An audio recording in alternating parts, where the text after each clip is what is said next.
Purchase your track now. Yeah. It's 9/10 of the game, nigga. Paperwork on You deck. told.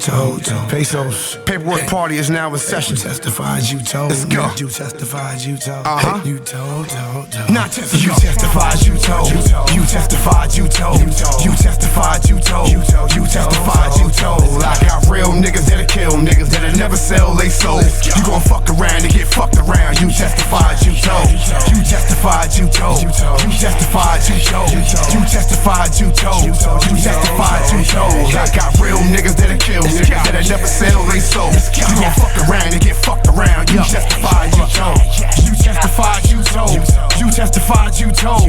And got the nerve just to walk around like real niggas don't know. You think niggas don't know? Or you think niggas don't know? Do I run down with that 40 cal and your paperwork get exposed? To another third-ass episode of G-War Chronicles, where I try to bring y'all the best. I ain't gonna say I try, I do. I bring y'all the exclusives, I bring y'all You are now tuned in to G-War G-War the people Chronicles. y'all want to hear from. Don't forget to violate that like button, that subscribe button, and comment if you feel free. But to my right, man, introduce yourself, man.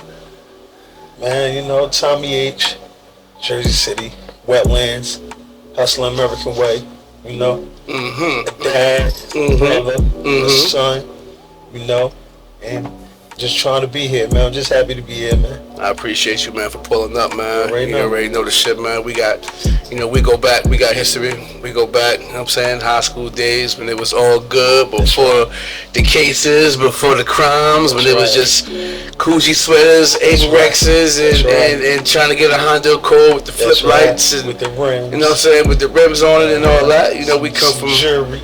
that era and that time, you know what I'm saying, to the times that we are in now. You know, a lot of years done passed, and we both individually seen a lot of different things since then. You know what I'm Definitely. saying? So let's take him back. Born and raised where at? Jersey City, New Jersey. I was born at Medical Center. Okay. You know, mom, dad. My dad passed away a couple of years ago. Okay. I was in prison. Okay, we'll get to that. 14 school. No, PS 29 grammar school. 14 school. Then the Lincoln. I had my daughter at my oldest daughter at 97. I got 4. Okay. 4 girls. No, 3. 3 girls. Yep, the rest is boys. Ooh, Yep. 3 girls. Yep. Okay. She the youngest over here. That's right. Just typical story. You know, coming up in the streets. Honestly, I ain't had to hustle. But your parents, they could provide you what they could provide you with. And we see things in the streets, and But my main goal was to always go to school. Because that's where the ladies was at. No matter if I went on the block and did what I did, I got up and went to school in the morning. Mandatory. Because, you gotta be productive in some type of way, no matter how much negative you're doing. Because when the negative is gone, only thing you got It's what you learn. is what you learn. It's what you learn. They can't Right take now. that from you. Yeah. All right, so how old was you when you decided you wanted to come outside? Well, honestly, I was selling drugs since I was like 12, 13. You see what I'm saying? Like, I always wanted to kind of be on my own, even though my mother was there. I still wanted the things that I wanted. I didn't want to ask my mother for a $1,000 Coogee sweater. You see what I'm saying? Right. Even though I could have.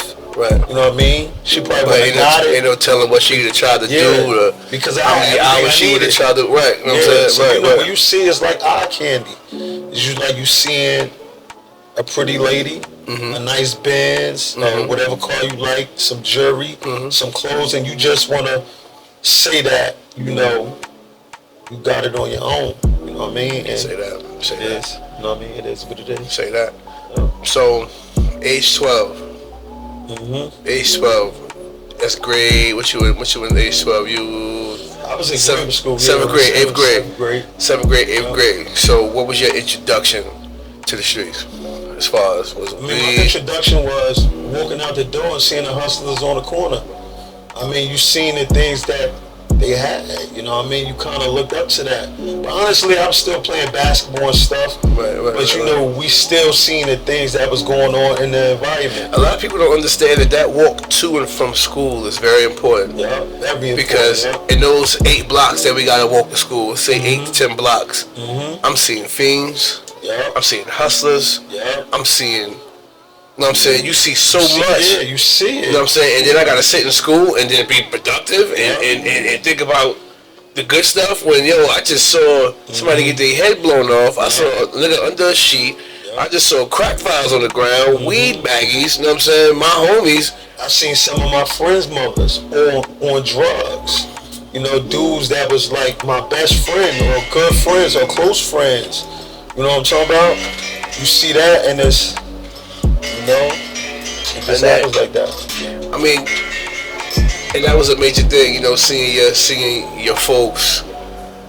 A lot of our parents was outside. You know what I'm saying? Whether we want to admit it or not, a lot of our parents come from different backgrounds, different upbringings, and everything that we saw. And I think a lot of times our parents thought we ain't had eyeballs.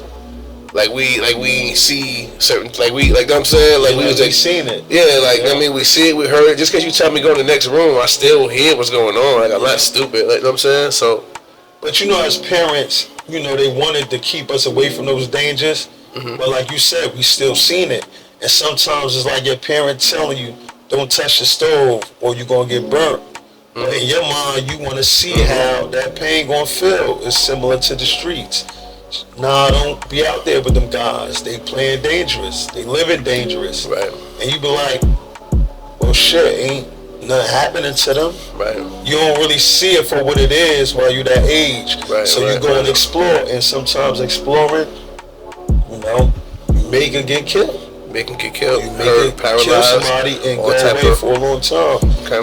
You know what I mean? So from the age of 12 was the introduction. How long was the transition until your first run-in with the law? Oh man, maybe like 15, 16 when my daughter was young, my oldest.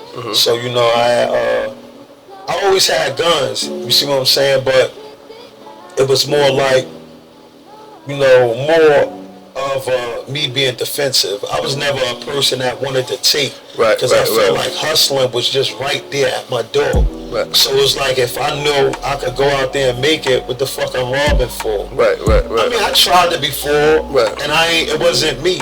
See what I'm saying? Yeah, everybody got their thing. Yeah. Everybody got their thing. Yeah, it wasn't me. Not knocking it. You see what I'm saying? It is what it is. But you live and you learn. But my thing was hustling. You know what I mean? And that's a part of the reason why my clothing line is named Hustling the American Way. Is a part of life. No matter what your hustle is, whether you being negative with your hustle or you selling socks or your hustling is your 9 to 5. Right. Treat it like your hustle, right? Yeah, you gotta treat it like your hustle. Treat it like your hustle. Any means necessary. Right. I get that. And this is the clothing line that he's actually wearing right now. The sweater he's actually wearing right now is his clothing line. Yeah. I'll put the links up and all that stuff. I mean, right under the episode, you can get everything that you need for that. That's right. So boom. So 15 to 16. Yeah. So that was your first time locked up. First time in handcuffs. Yeah, because I had picked up a gun. I had brought a gun. Me and one of my close cousins, and you get a gun, you just want to start using it, and you start shooting, and the environment turns you into a different type of animal. Things you wouldn't do, like you said. Right. Them 8 blocks that you walk into school, you see so much. You build a mentality. You like, man, I ain't letting that happen to me. You know what I mean? You go from super soakers to cap guns, AK-47s, and to some big shit. Right. And then you might not know how to use it until you be a motherfucking marksman with it. And if you think about it, the toy guns lead up to real guns. Yeah. You know what I'm saying? When you transitioning from super soakers to cap guns to BB guns to sometimes they got the BB gun look just like a real fucking rob the few of others with a BB gun. You know what I'm saying? So like that's what you gonna use that BB gun and you gonna be like, yo, you got it off, and then you gonna get that one person that's gonna be like, they gonna resist, nigga shooting. And now you. Then what you gonna do? And now you. Then you gonna be like, next time you pick up that gun, you gonna be like, oh, I need something real, cause I might try to come up to somebody that's bigger than me. And they're gonna have it on them. And they're gonna have it on them, or they're gonna take that weapon from you. And before you know it, you on top of your mother telling you, Yeah. if you can't beat them, pick something up. Yeah. You know what I'm saying? A lot of that lies into the psyche a lot. Mm-hmm. Mom telling you, you can't beat them, Yeah. pick some up, hit him in the head with it. You know what I'm saying? So now I'm doing what I was told, picking something up. You know what I'm saying? And that's the reason I've been kind of defensive, because I look at it like, if I got a weapon on me, there's no need for me to fight. By any means necessary. I'm lighting you up, I'm stabbing you, whatever. Right. Because if you get my weapon, you're gonna use it against me. Exactly. So I'm not gonna even play with you. Exactly. So it's, for me, I respect all men.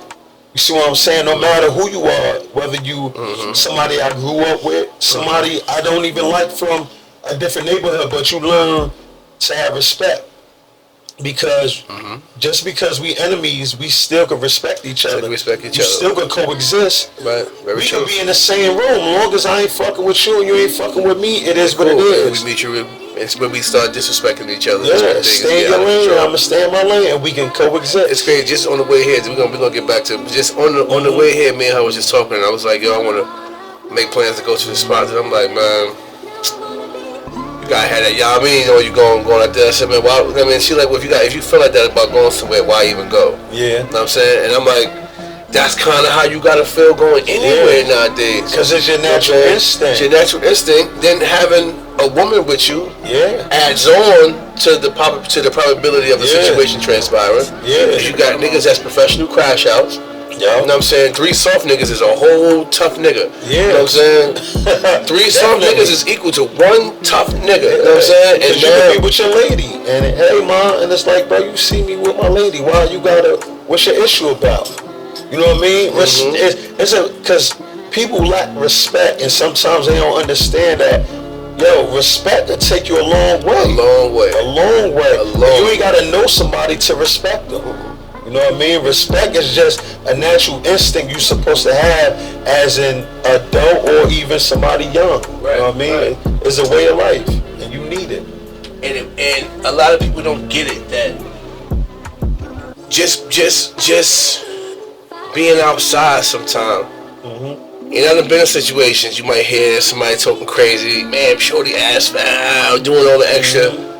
You know, wifey trying to calm you, babe, chill, babe. And you sitting there stewing like, ooh. But you know what it is? Like, You want a beautiful lady, right? And sometimes the attention is good, but as a man, sometimes even you might be by yourself or with your mans and you see a beautiful lady with their man. You gonna peek, but you ain't gonna like step out those guidelines. You know what I mean? You ain't gonna overstep that boundary just to say, yo, you got a fat ass. You might see it.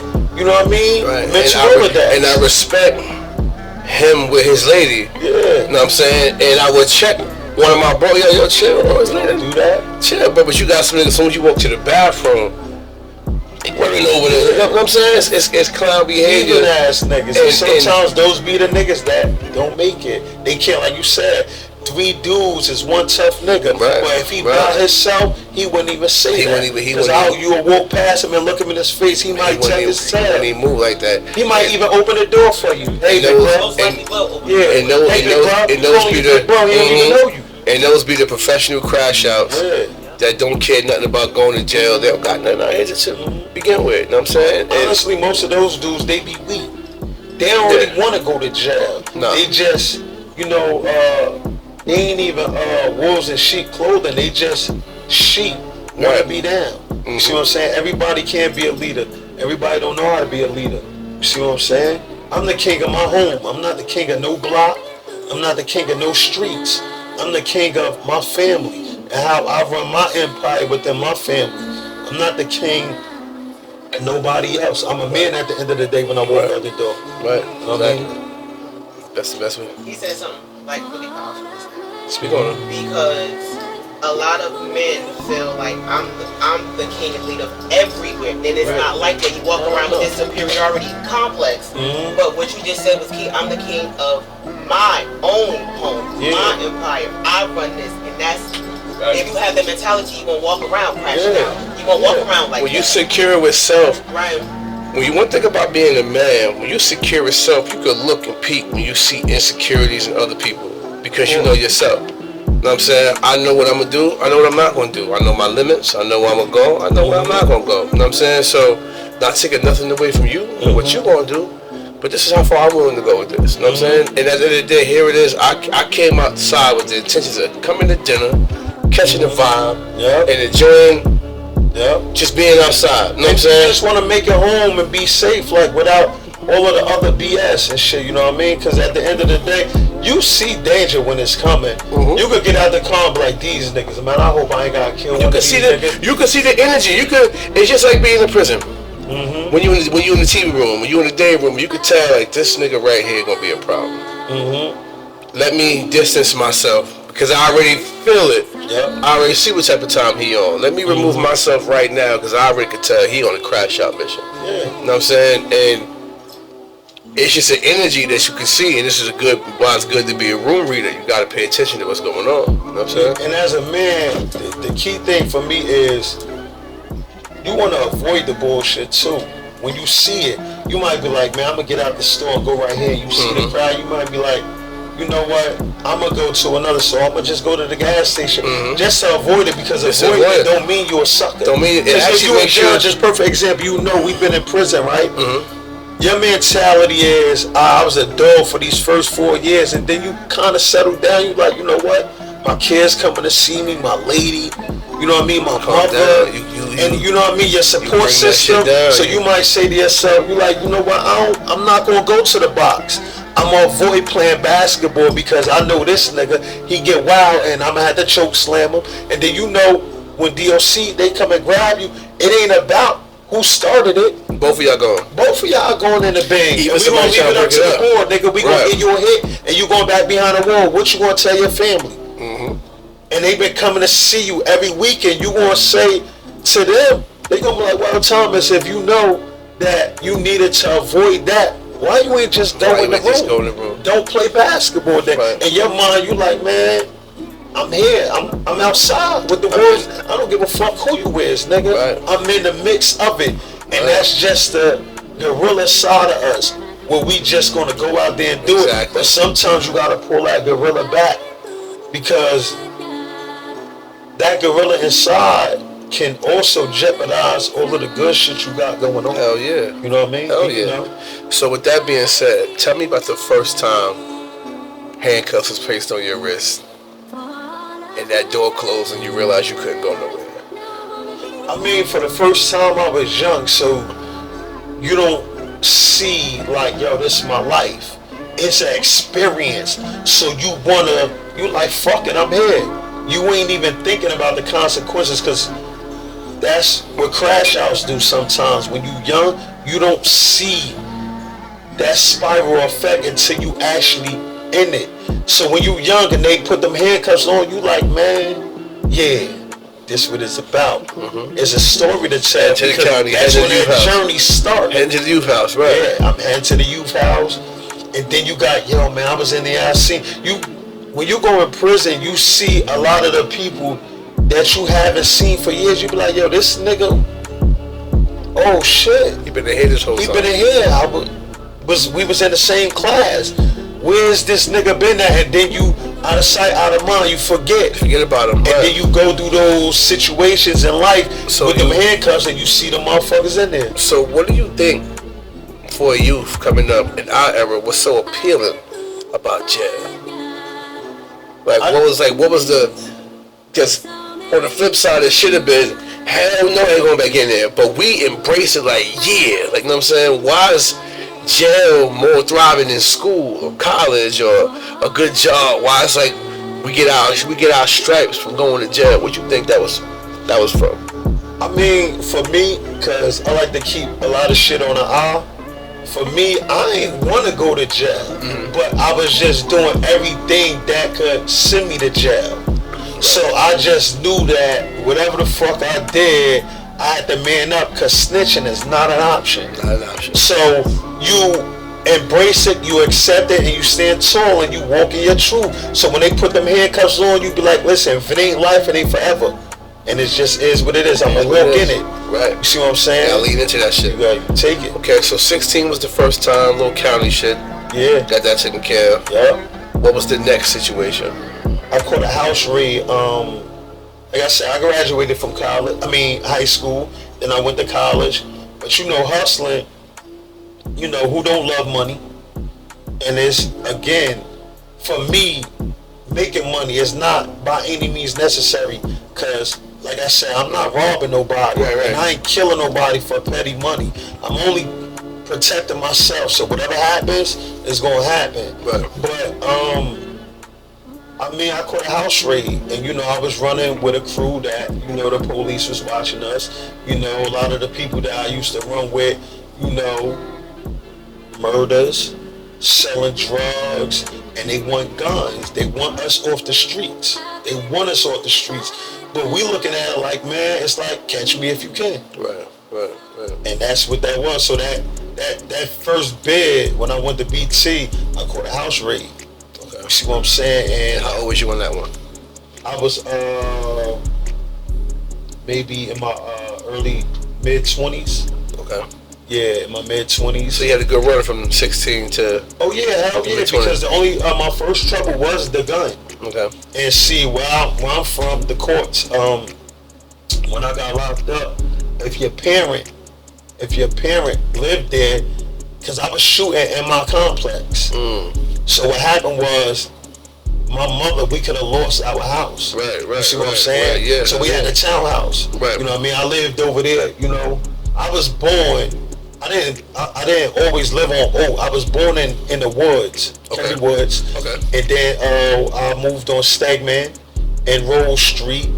And then I moved on Randolph. Okay. And this was all mid-80s because I've been living on Oak since 86, 87. All right. You see what I'm saying? And you know, my father was a part of building Salem, so we got the first townhouse, and we, you know, nice. I caught my first house raid. I think it was maybe 2000. My son wasn't born yet, so this was before 2000. My son was born in 06. So this was maybe 2005. I caught that house raid. Yeah, 05. And how? And what was the sentence for that? I did 2 years off of that one. 2 years over there. You had to go downstate. Do the transition. Yeah, I had to go downstate for that. So you had to go through craft and all that. Yeah, and all craft. That. So tell me about craft. I hear a lot about craft. So you never went to craft? I did all fair time, my boy. So craft was like, craft it's like an old prison. So it was like not a recess. It was more of like a reassessment center to where you going to do your time. Right. So you go there and you know, it's a prison. I was just talking to Bro about it. He was like, yo, you gotta sit in that chair. Oh yeah, you gotta sit through the metal detector, so you gotta get ass naked and sit on the chair. Yeah, I mean, they strip you of all that manhood shit, that shit that they be saying no homo and all that shit. And I know that's just wordplay. So we all sitting on this chair. Oh, you got it. It's mandatory. So they're not gonna wipe the chair off?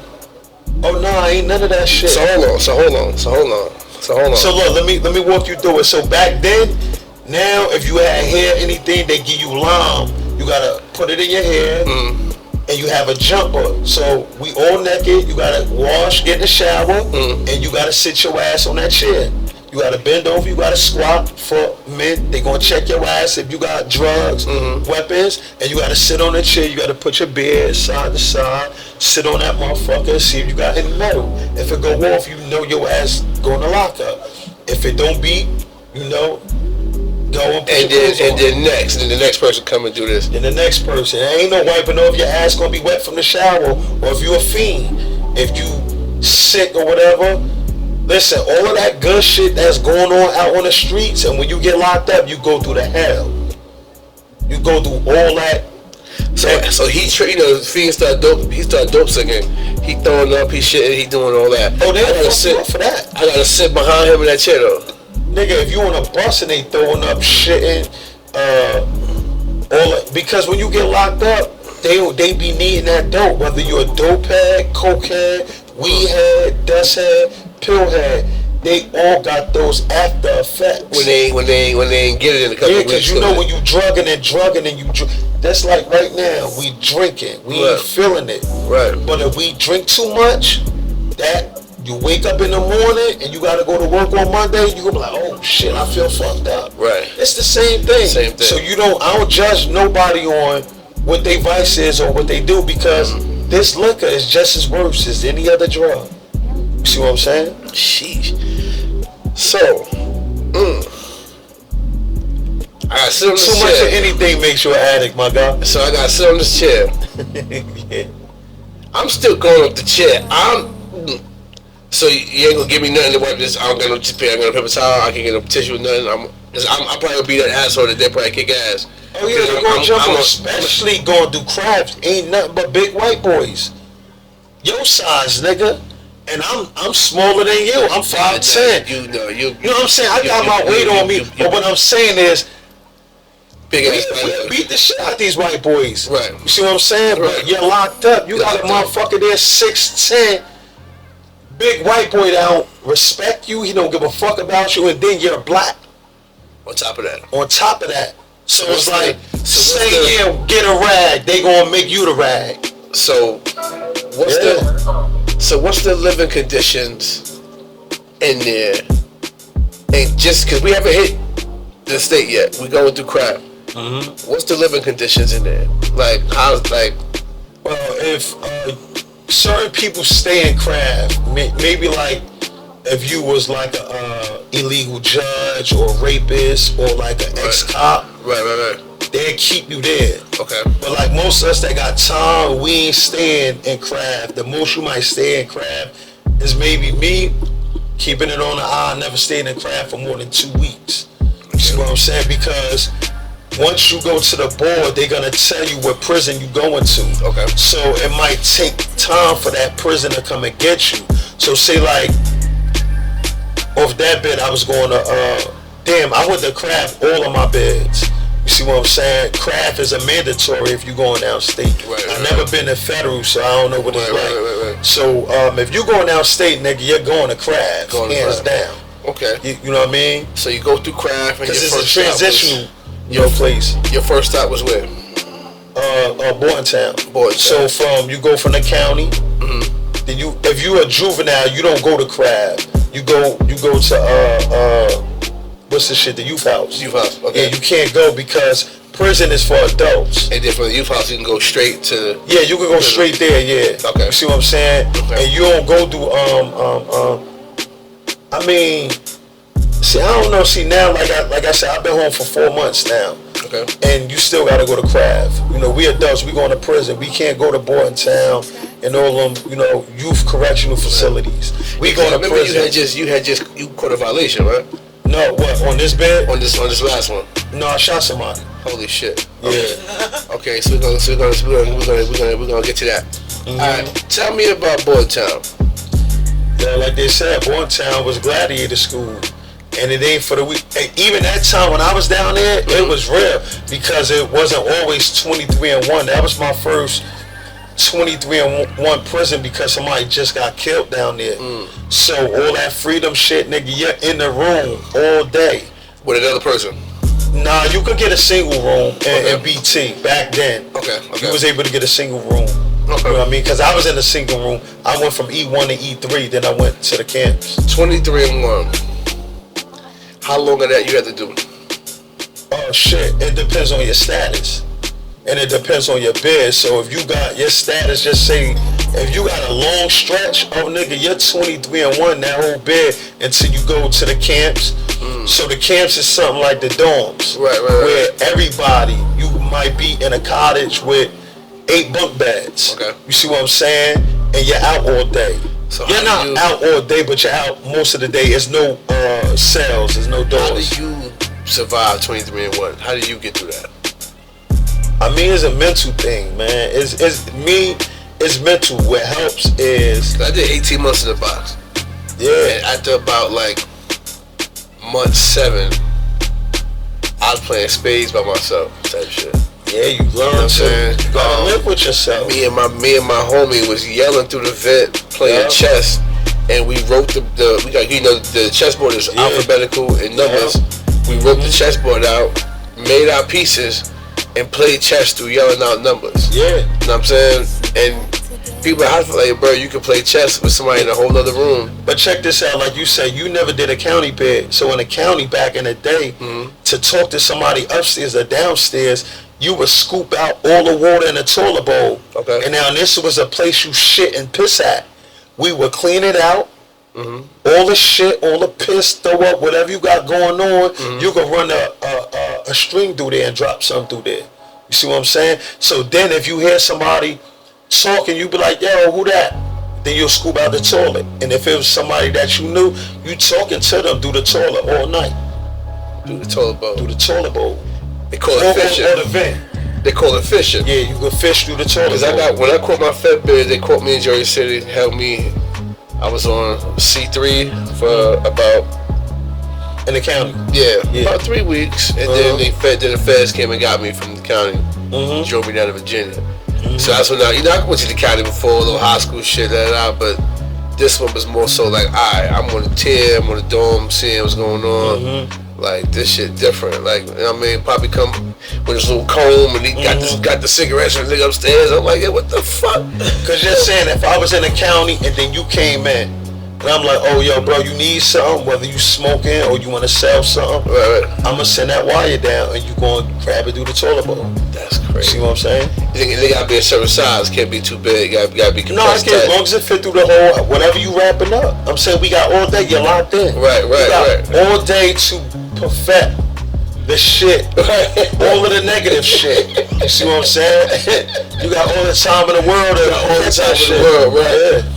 Okay, so you get down Bordentown. Now, what's the segregation? Because is it Jersey City? Is it all Jersey? Is it how y'all? I mean, it's most of all like Jersey City, North Patterson, Elizabeth, Camden. You know, all that shit. All gangs. Everybody is all gangs. I mean, you know, prison is always more blacks. Dominate the system. Very true. You know, you might got a couple, Spanish and all that. They like us. You see what I'm saying? Right. You know, it's not too many white people. You might catch one or two white boys that's working in the kitchen. Right. They down there, but they not down there like us. But you might see. Very you true. always gonna see somebody from your town.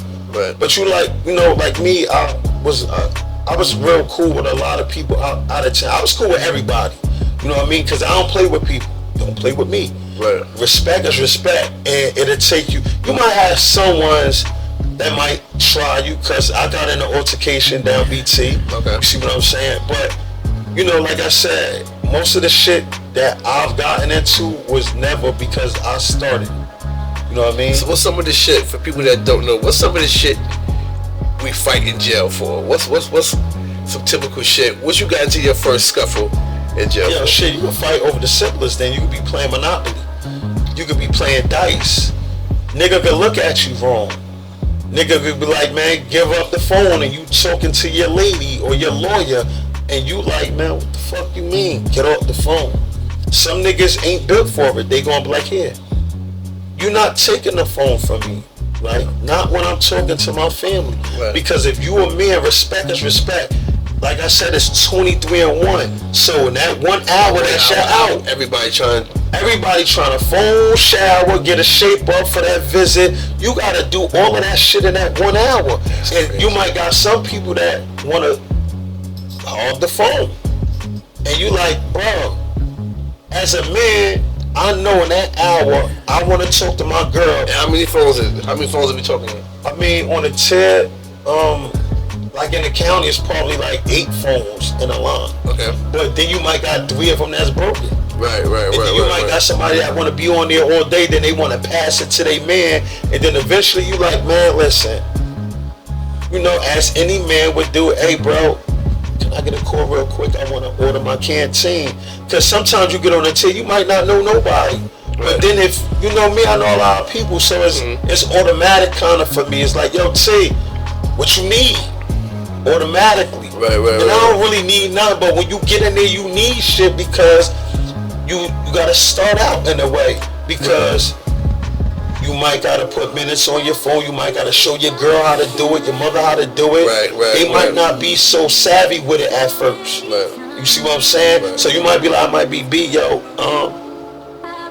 do a 3-way for me. And then now somebody wait, and they gonna be like, man, you gonna be like, man, listen, wait your turn. Wait your turn, right. Just wait your turn, Fuck outta nigga. here You with gonna that, be right. able to use the phone. And then you know some people be like, what you said? Babe, I'm gonna call you back. What's going on? What's up? We could go in the room. We ain't gotta be doing none of that talking in front of the CEO. Let's go in the room because you started this now. You see what I'm saying? And that's how it goes. So now, like how the feds is structured, right? The feds, it might be 6 niggas from Jersey City or just Jersey, period, right? Yeah. Because it's not really particular about show that paper with the talent. Got your paperwork. But before I could punch a dude from Detroit in the face, I gotta tell the Jersey homies what I'm about to do. Yeah. And I gotta go talk to the guy who run the Detroit car and tell him I want to punch his homie in the face. And then now I can punch his homie in the face because I followed the proper procedure. But we gonna go up here and fight. You know what I'm saying? Niggas gonna make sure it's. So is it like that inside the state? Like if you wanted to pop on a Camden nigga or pop on a South Jersey nigga, like you ain't. If you that on your spot, you ain't asking nobody shit. Cause if that nigga get out of line right then and there, what you gonna say? Hold on, let me check in. right. You ain't doing none of that. If a nigga right there in your space, your natural instinct is, man, I'm protecting myself. And it's how they said, shoot first, ask questions last later. It's the same mentality. I understand the feds might be different, but just say if that dude from Detroit in your face, it's gonna be hard for you to be like, yo, let me holler at the homies because it's gonna make sense. Because now, let's say it's a boom. Let's say we get into it. We gotta get the argument. I pop on a nigga. Now it's a whole big Minnesota riding with Detroit. Yeah. Chicago teamed up with them. Now they 700 deep. Now Jersey, New York, Philly, the Bloods. You know what I'm saying? Now everybody involved, and it's like, what we doing? We about to crash because you went and stole this man. You know what I'm saying? Commissary. So your car will flip on you and run you up top and get you the fuck out of there. If the reasoning don't make sense, you know what I'm saying? So it's but like you said, that's the key word. It have to make sense. You know if you out there stealing somebody's canteen, it's why you stealing canteen? Come to us. But if you say like, bro, I had to, the nigga took the phone out of my hand, they gonna ride with you. They gonna ride with you, right? Exactly. Yeah, they gonna ride with you. You know what I'm saying? So it's different politics from the state to the feds. I already know the shit. Of course. You know what I'm saying? And from what I'm hearing, that as far as the conditions of the state prisons, they say that the state is a better bid than the feds. Cause y'all got like the tablets, the TVs. No, the tablets just came. You know what I mean? Like for me, once I got in the county, like my other bids, I mean, they were always tablets. But they didn't have the tablets in the county. They had the FaceTime and all that shit. They ain't had no FaceTime. I seen a few of your joints. I said, this nigga talking from the joint. Yeah, the one I sent you. Right.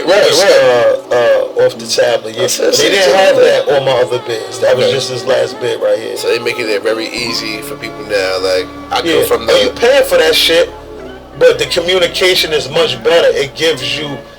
You ain't gonna crash out that quick because you don't want to lose what you have. Nigga, if you could sit there and watch TV and FaceTime your girl, send her a quick dick pic, or you could get a quick, see her ass or some titties real quick, and get it off. You're gonna do that. You don't want to jeopardize that. Especially if you getting visits and you eating comfortable. So sometimes they give you all of that shit in prison to get comfortable. Whereas though, like, you ain't never supposed to be comfortable in prison, but you gotta be comfortable to do them. It's crazy. That was a question that somebody had asked me. Like, yo, is it really a bid, or is it justice if I do something to somebody, I take a life, I hurt somebody, whatever the case may be, and I go to jail, and my bid is sweet? You know what I'm saying? I got visits, I got the ball, I'm cool, like I'm cooler. So versus the other person who he indigent, he don't got nothing coming in. Well, listen, it's for me. How I look at it is, man, you just gotta learn how to not ruin those relationships. Because listen, if you out there doing dirt and you cheating on that lady, or you ain't there for your mother, jail could be the way out. Yeah, it could be, it'll hurt you. You'll be sitting up in that motherfucker and you'll be working. You see how motherfuckers won't get a McDonald's job out here on the street? They're gonna be working for $1 a day, and they're gonna take it very serious. So now, tell me, 2 years, Bolton Town, you did your whole time there? Nah, you break it up because you don't got that much time. So they want you to transition to the halfway house where you could get a job and make money. You see what I'm saying? Okay. So, I mean, if you got 10 years, you're gonna be down there, but they're gonna break it up. You're gonna go to the camps, you know, until they might send you to Bull Robinson or Tower Hall. Okay. And then you're gonna go to your halfway house, and then you're gonna spend the duration of your time in that halfway house. You might be A304 is somebody that has violent crimes. You ain't getting no furloughs, but you could go to work. Go to work. And going to work, you're still able to do everything. So able to move around, right? Able to move around. But if you're not an A304 and you're locked up for drugs and shit, oh yeah, you're gonna get that furlough. Get the furlough. You're gonna be able to have a 24. Me, shit, I went to the tank fight on my furlough, even though you're not supposed to. I went. Yeah, I was at the tank fight. And my babies would be with me, my kids, and you know what I mean. Oh yeah, I was. You seen my brand. I see it. I mean, So boom. So now you come home after 2 years, Jordan, right?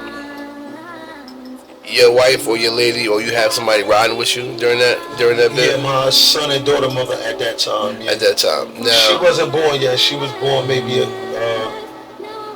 no, my daughters wasn't born. Only my oldest and my son. So now, would you rather do a bid with a shorty, or is it more stressful to have a young lady in your corner and just do it by yourself? It's always easy to have a support system. Right. But like I said, you know how they say you do a lot of dirt? I always done more good than I done bad. You see what I'm saying with women? Even though, you know, I may have cheated, but still, my respect was there enough for her to say, listen, behind all that other bullshit, Tommy's a good man, and I'ma support him because his kids love him. He may have stepped out on me, and you know what I mean, but I love him. Yeah. So love, it runs deep.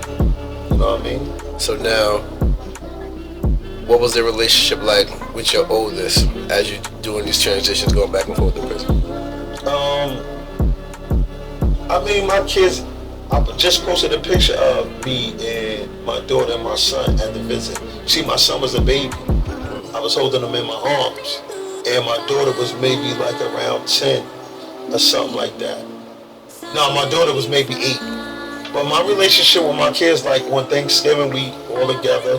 My kids always support me. You see what I'm saying? I mean, like us, when your kids get older, they have their own attitudes. They see what they see. It's the same thing like us.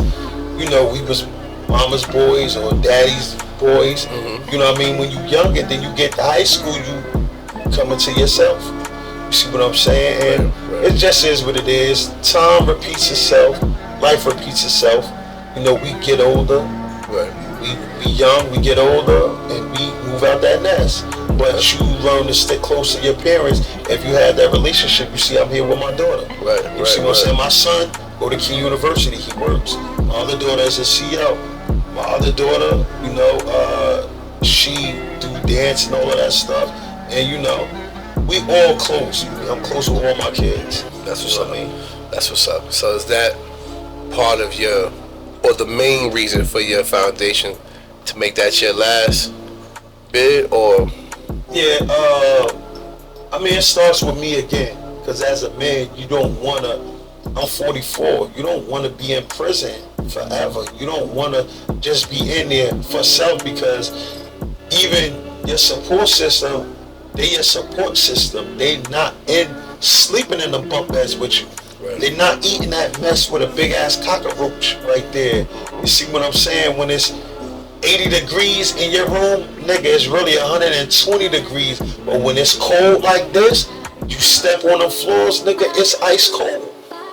As a man, you grow out of that shit. You like, man, I'm not coming in here. And then your family, they get tired of, like, yeah, when you gonna learn? Yeah, when you gonna learn? So now you tired of it, your family tired of it, you just grow out of that shit. You stop doing them same things. You see what I'm saying? Protecting a block. Right. You gotta have 500 ounces. You be like, man, listen, I'm gonna start a business. I'm gonna get a 9 to 5. I'm gonna figure this shit out. Your pockets may not be as fat as it was, but you have that mental, physical piece. Right. You know, you still had an instinct. You always gonna look at cars and watch your surrounding. But when you home, you ain't gotta rush out to get that set. You can kick your feet up and actually watch a series with your wife. And actually watch a you series. go watch the Kardashians. You be like, Right, oh shit, oh babe, look what happened. Right. And she looking at you like, yeah, my babe is normal, but she still know. Listen, he's still a gorilla, but he don't have to be that gorilla every day. He can actually be my man. So let me ask you a question. Coming home from that first bid, what do you think you would have needed to not go back again? For me, more structure. For me, structure is the foundation for me. And I feel like for me, it's the foundation for my kids, because if you don't have structure, there's no balance. Who are you listening to? You just out there doing what the fuck you want to do. Right. You ain't even listening to your mom. Right. Who else you gonna listen to if you ain't listening to your moms? You don't respect nobody. So that starts with structure, because your mother could have got rid of you. Your dad could have killed you when you was a baby. They gave you that life. So why wouldn't you respect them? The person that gave you the life. That gave you the life. Right. So it starts there, and you learn how to respect other people. Right. In the transition of walking out the door, going to school. Hey, Miss Linda, or hey, Erica, or hey, you know, whoever. Respect is respect, and that comes from structure. You see what I'm saying? So now, the fed prison, as soon as you pull up, you got 30 days to show paperwork. The state prison, do you got to show paperwork inside this, I mean, more of you, and if you gang banging crazy and you outside acting crazy and on the tear, and they be like, yo, you ain't even really like that. Yo, what's up with you? And then you might have somebody be like, nah, that nigga told. And then it's like, hey, bro, you doing all this wild shit and we wilding with you. But somebody said you told. If you don't show us this paperwork, we fucking you up as a unit and we get you off this tier, or you gotta check in. So we could be locked in for lunchtime and you'll hear his door pop. You be like, niggas be like, oh, that nigga checking in. Checking in, right, shit, right. Why your door getting popped? But there's no initial, as soon as you come in, you gotta show that. Oh no, niggas, they might be scared. They might be like, oh shit, them niggas know I told, I'm checking in. And then the word gonna go, yo, don't let that nigga go, come on your tail. Yeah, word gonna travel ASAP. Yeah, it's gonna travel. They're gonna travel ASAP. Yeah. Okay. So that first bid, what was the wildest shit you saw in that first bid that had you like, yo, I can take shit. I don't think this is where I need to be at. I mean, the first thing was how the fucking COs treat you. The food. None of that shit you're eating when you're home. That's the shell shock. Fuck everything else. When you see that shit on the shingle, they call that shit on the shingle. It's really beef and noodles. It's beef and noodles. You see what I'm saying? But you look at that shit, you be like, yo, this look like shit. I am not eating this. And you get a salt and pepper pack. Yeah. And you better eat that shit. And the salt ain't even going, nigga, you could put 30 packs of salt. That shit it's not gonna save nothing, nigga. But that's dinner. Nigga, that's lunch, dinner, it could be whatever. Right. You see what I'm saying? So, but you learn to adapt to that. And those little small things, like sleeping in a bunk bed. You don't have no bunk bed at your house as a grown-ass man. A metal bunk bed. Yeah. So you see all of those small things before you start seeing the violent shit, the gay shit, the K has, the dust has, the we has, the pill has. Before you see all of that, you see your living conditions first. And how the COs treat you. You be like, damn, I gotta be here all of these years dealing with this shit. Then I gotta eat like this? Hell no. See what I'm saying? So before you even see anything physically, The mental warfare is like, mental yo, warfare, you gotta fight that shit. I'm in this motherfucker. Like, I'm in this here. shit is real. I'm in here. Yeah. Okay, so you get out of the 2-year bid. Boom, come home from that. Mhm. How long? What was the distance to the next bid? Shit. I was home for a minute. I think I came home 2008. Okay. Came home 2008. I went in beginning of 2006. I came home 2008. Next time I went in was 2015. Okay. And I came home 2019 at 8 with a 4. 8 with a 4. My second bid. For those that don't know, what's an 8 with a 4? So 8 with a 4 is that 4 years is mandatory. Okay. The 8 years, if you fuck up, you doing 8 years. Max out. Max out. Yeah, Right. you're doing 8 years. Okay. But that 4 years is mandatory. That's why it's called the 8 with a 4. So you your gotta see 8 the years board? is your back number. Your 4 years is your mandatory. You gotta see the board in 4. Yeah, you still gotta see the board because within that time, that 8-year number is coming down. Right. You see what I'm saying? So you might got 2 years worth of parole. They might not give you parole. Right. They still can hit you. You still could get a hit for them 2 years because they might be looking at it like, this motherfucker ain't gonna learn. He'll be back.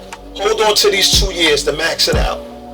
And they'll sit your ass back down for 2 years. That's crazy. So probably like a max out on And that's going in can there. be 8, but you can be released in 4 or they could give you a hit until That's me going in there with these programs and oh no, you're gonna program. I got all these certificates. I got all this stuff going on, and I still get a hit. Because that shit help you. Honestly, like I said, you learn to self-discipline. Right. You learn to kind of read a book turn into a movie. Some shit you would have never read, like John Grisham, James Patterson. Yeah, I love James Patterson. You see what I'm saying? I You got start hooked on all his reading books. Yeah, I got hooked on all his books. 48 Laws of Power, Sun Tzu, and all that other shit. You learn how to read them books and turn them into movies. Like you see how you may read these books and you into the book, and you look forward to reading that book. You see what I'm saying? And perfect example, Belly. You see how wild DMX was, Right. and he had to get locked up when he came out. He had the glasses on and the all black. Cause sometimes you gotta self-educate yourself when you not educating yourself when you free. Cause when you free, for most dudes in the street, if you ain't going to school, how you learning how to read? How you learning how to count that money? When you go to the bank, you gotta know how to write your name, your social. You gotta know how to open up a bank account. Cause if you let a female do all of it, God forbid y'all don't work out, she gonna have everything. She know right. your shit. Right. Yeah. And I mean, because most of the times when you got a girlfriend when you young, I'm saying there's a lot of people that's still with their ladies, but most of us that's trying to be players or just look just handsome, you're gonna attract those women. And you might, that lady that you with, you might be like, I like my red bone, but I like that chocolate I like one chocolate right bit there. too, right? And you know That what? happens. Sometimes we like ratchet. I like that ratchet. Like that toxic shit Yeah, sometimes. you like it. You like it. This You is what can't it help is. it. Can't help it. Lord have Yeah, mercy. cause you definitely ain't supposed to be liking no niggas. definitely supposed to be like So that. shit, Right. how can you avoid the ladies? Okay, so the next bid from the 8 from the 4. Yeah. What was that one? You said when? That was you said you caught that 2015, right? Yeah, I caught that 2015. Okay. As soon as I came back off the cruise, I caught a house raid on that. All my bids was house raid. They all came and got me from at home. That's crazy. So these is cases that's just been brewing. Yeah, so like I said, my first shooting, my man took the weight for me because they was gonna kick me out the complex. So he said, my man Ronald, shout out to my cousin Ronald. He said, yo, bro, nah, I'm gonna take the weight for this because he didn't live in a complex. Right. So he was like, yo, bro, I'm gonna just take this for you. And, you know, he wore the gun charge for me. And see, we was juveniles. Right. So You know what I mean? And then my Bordentown bid, like I said, after that bid, when I came home, I got my CDL. You see what I'm saying? So when I got my CDL, I was going over the road and I was driving and stuff like that, but you still in the streets. So like you said, I came back from when I came home at 18. I came back in 2017, 2015, 7 years later for a house raid because you can't have 1 foot in and 1 foot out. I don't know. They ain't trying to hear that shit. You gonna be like, well, I was working, and they gonna be like, well, you was selling drugs too and robbing people. Right. So you're gonna lose that job. So you better been doing good, but you're going to jail for this. Hell yeah. You know, do you got some information? Or do you got something for us? You know that's. We'll help you out, motherfucker. And you know that's. And now you got to deal with the streets. So you might as well take it like a man. Snitching is. Yeah, man. Sidebar, like. In the feds, you know what I mean? It's terrible, man. It's just terrible, yo. How. Snitching is everywhere. You know, I had a girl DM me, like, why everybody's so foul, why they so look upon snitching so bad. I said, let me give you an example, right? Put you in a situation. I said, you and 2 of your homegirls go on a girls trip out the country, right? I said, one of your good friends, she go with a nigga, do what she do, right? Y'all come back. It was just her that went with the guy, did what she did. Don't got nothing to do with y'all. Couple of months later, her nigga go through her phone, find out she was out there doing what she was doing, right? And she say, nah, fuck that. They was with me with his 2 friends. They was talking to him. You know what I'm saying? She was at poolside with him, kicking it with him. I got the video. Look, we was all twerking with him. Snitch. And she like, and I said, now you lose your man. Yeah. Because she lost hers. Yeah. Your homegirl lose her relationship because she lost hers. I said, what that? She was like, damn, that'd be foul. I said, exactly. But that's why I say you gotta keep it on the aisle. Motherfuckers don't know how to keep it on the aisle. They don't. If you got busted, you got busted. Why you telling on your friends? And that's not cool. Because the crazy thing, like in my situation, I robbed a gun store, right? 4 of us came together. We done did crimes before this. We done held each other down and things. We done wilded out, did all types of shit. Sidebar, I be seeing when you be doing the rats on motherfucking shit. Listen, man. I have no. I'm gonna expose your ass. You know what I'm saying? I'm gonna expose your ass. No matter where you from. If I got the proof, and I don't put allegations on people. Yeah, that's never good. When it comes to the rat and stuff, if I say he's a rat, that means I went through the proper channels and I read paperwork. You know what I'm saying? So if you're watching this, Anwar Paul, you're a rat. I know you're a rat because you told on me. You know what I'm saying? I'm not putting nothing on you. I don't even know you. I don't even dislike him.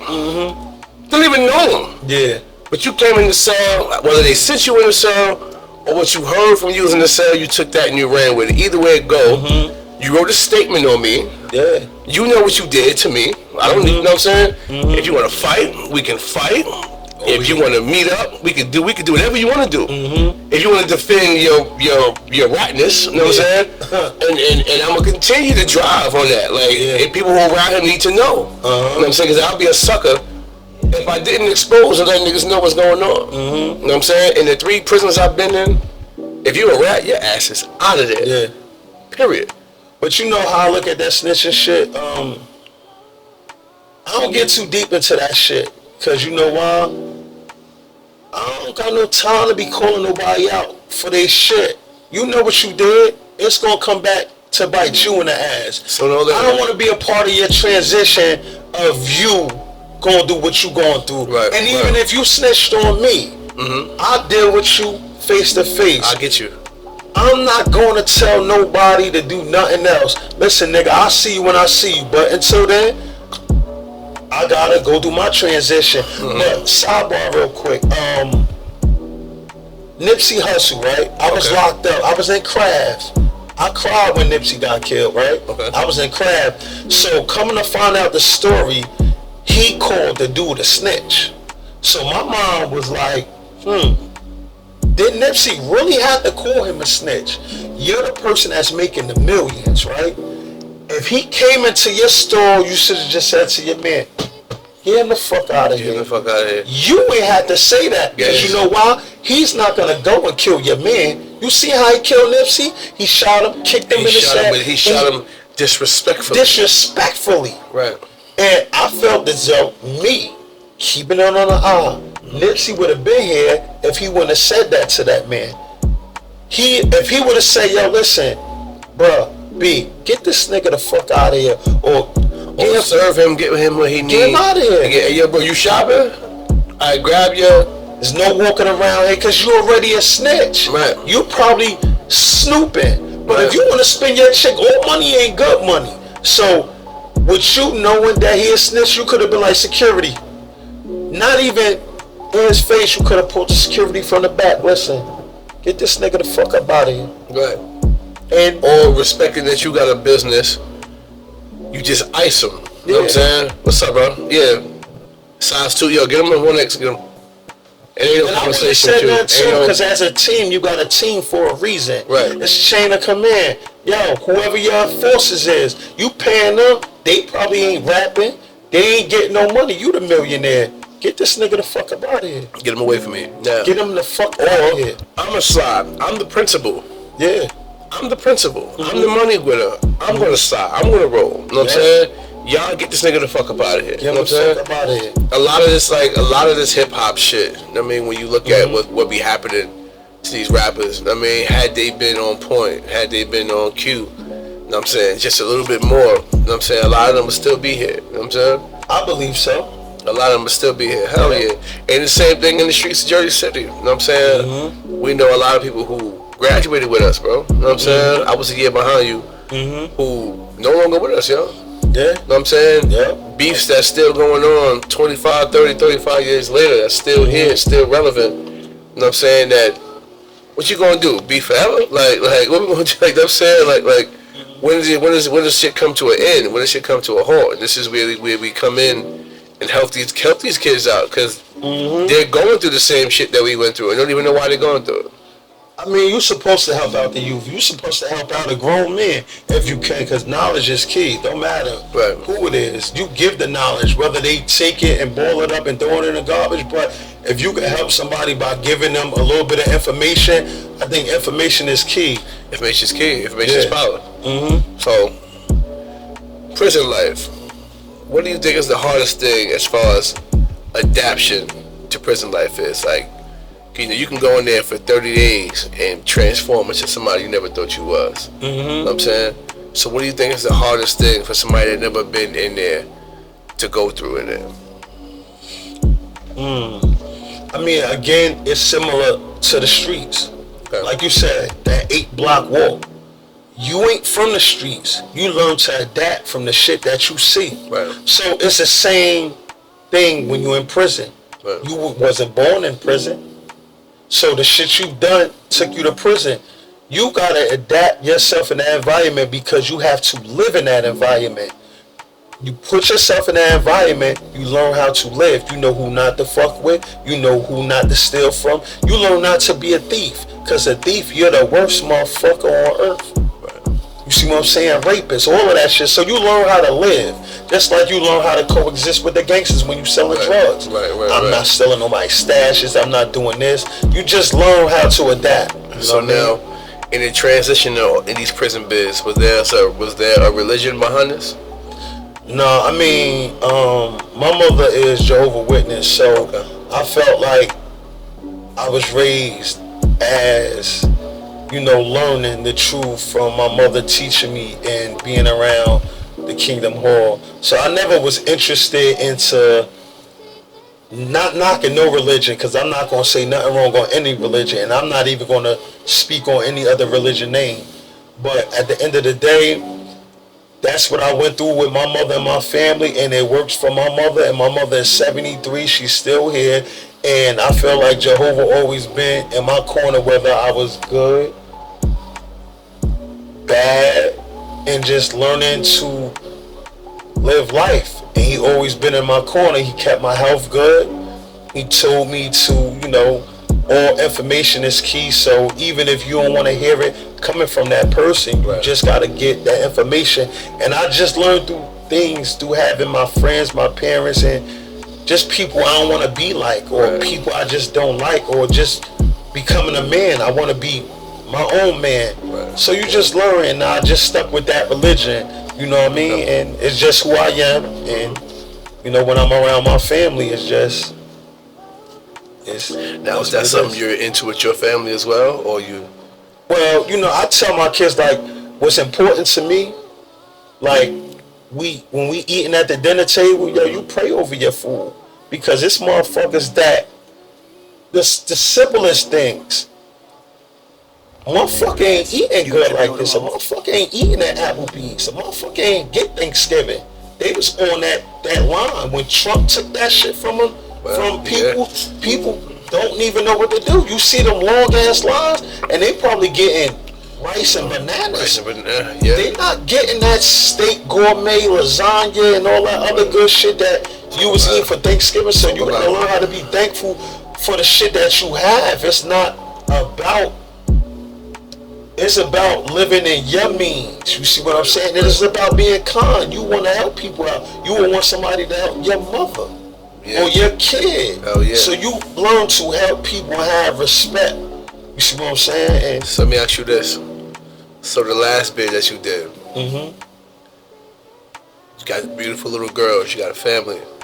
What was that stress like?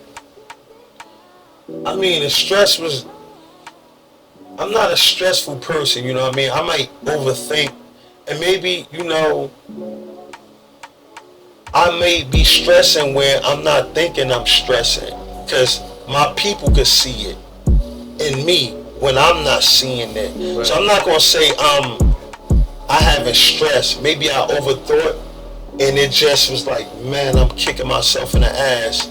You know, and like I said, listen, every man, you stand tall to whatever whatever crime you committed that put you there, but you still human. You still say to yourself, damn, I was just doing great. And then you see my daughter getting older. She's not the same baby that she was in them times I was gone. You see what I'm saying?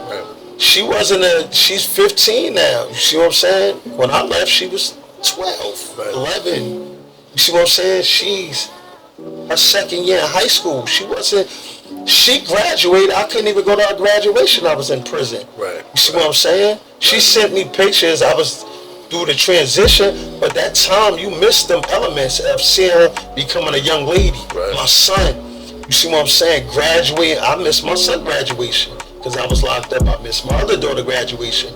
I missed my daughter becoming a CEO, a cop. I seen that shit on FaceTime in the halfway house. So all of that shit hurt. So they know dad's still there because they were still coming to see me, but mommy was there. My dad can't be these there. These pivotal moments that you won't ever be able to see again. Yeah, you can't get that shit back. You see what I'm saying? I will be there for her graduating high school by any means necessary. Say that. Talk that shit. You see what I'm saying? Talk that. Because you gotta sacrifice now. At this point, you gotta give up the same shit. Like I said, I'm always gonna protect myself. I don't give a fuck. I have to live.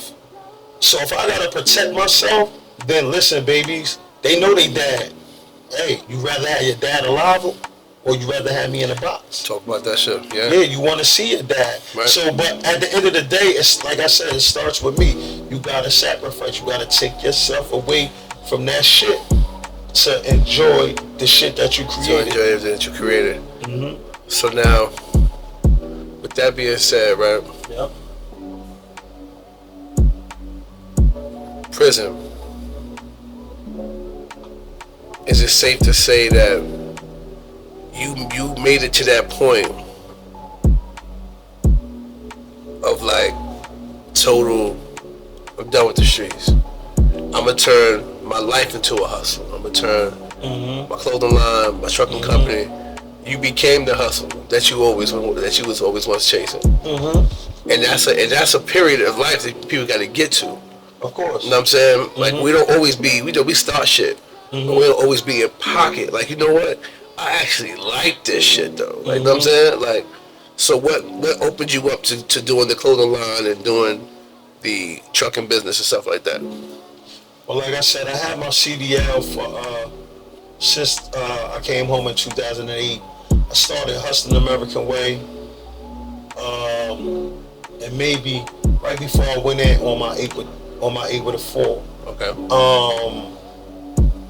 Me starting my trucking business and hustling my clothing line, and you know, I own 2 vending machines. That shit is a part of who I am.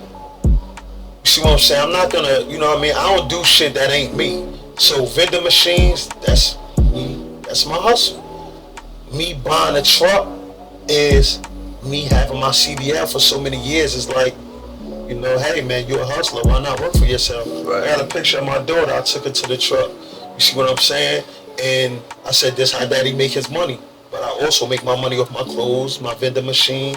You see what I'm saying? I no longer sell drugs because I know me selling drugs, I gotta be all in. Like I said, my last bid had nothing to do with drugs. I wasn't selling drugs. I shot somebody. Not because they attacked me. They attacked somebody that I love and respect. And sometimes through those situations is you gotta pick a coin. What you gonna do? Right. You know what I mean? And that kind of saved me when I seen a judge.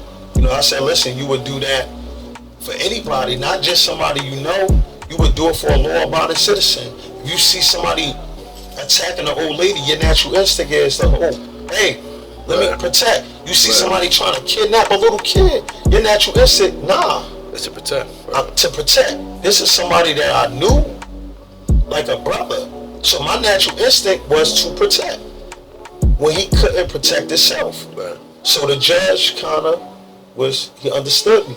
Right. To where as though he didn't give me all them years that they was offering me. They was offering me 10. Mm-hmm. Oh no, you did this before. No, you could take this 12 or the 85.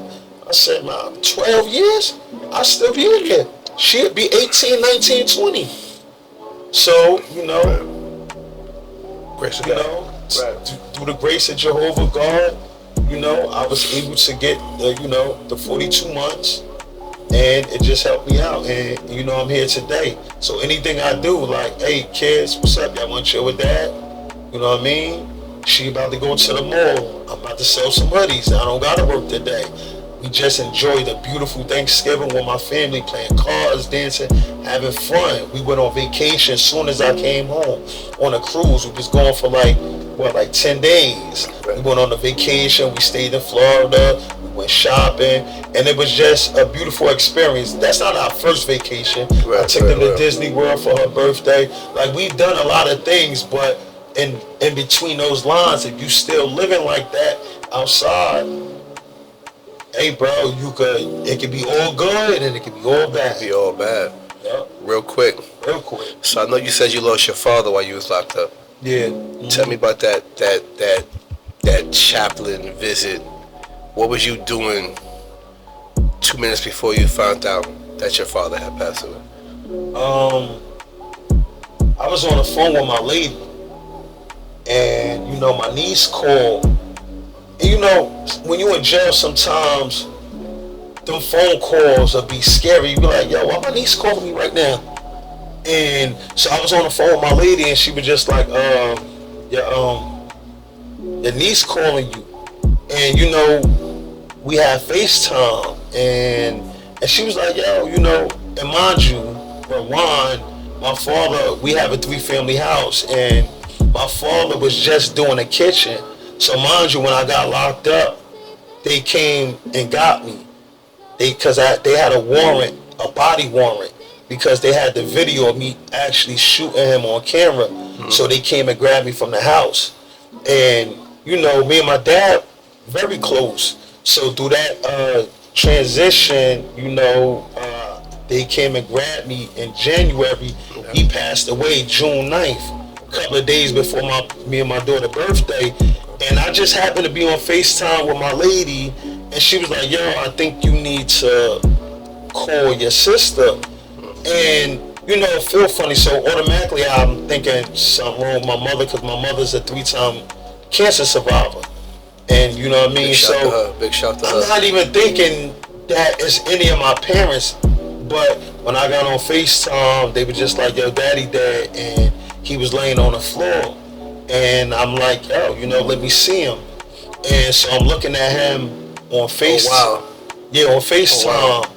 So, you know, the crazy thing about that, right? I never said nothing to the lieutenants and the captains. So they scan your FaceTime to make sure you're not doing nothing negative. So I got on FaceTime and I just wanted to go in the room and gather my thoughts. Cause I'm like, damn, I just was talking to my father. So, you know, you in there, you can't mourn right. You don't know how to mourn. Because you still gotta be there and you don't want nobody playing with you. So I just went in the bed and laid down, you know. And the captain came up there. He was like, yo, come with me for a minute. He pulled me in the hallway. He was like, yo, we was watching your FaceTime. And yo, we seen that you lost your dad. Can you come with us? So my dad used to do a lot of shit for the county when he used to be locked up in the county. Okay. So they kind of, you know, looked out for me and was like, listen, we gonna make sure you go and see your dad. You know. So, you know, I seen my dad before they buried him. And like I said, but I still went there and shot. I still went there like I was public enemy number one with chains around me. Chains around my neck, your waist, your ankle, and you walking in that funeral parlor and you seeing somebody that you love, you can't do nothing. And you can't. It's your cuffs around your waist, so it's hard for you to reach and really touch.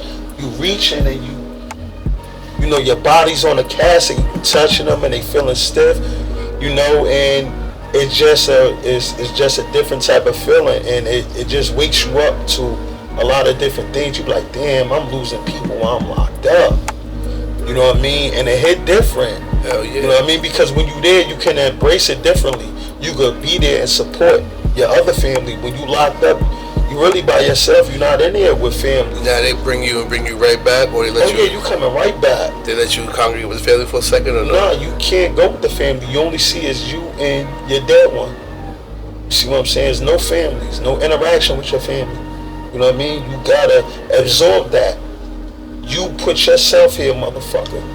And now you gotta see your parent dead. I don't give a fuck, nigga. You gotta come back in this prison because you gotta do your time. Ain't no way around this. They not being sympathetic, and I appreciated them.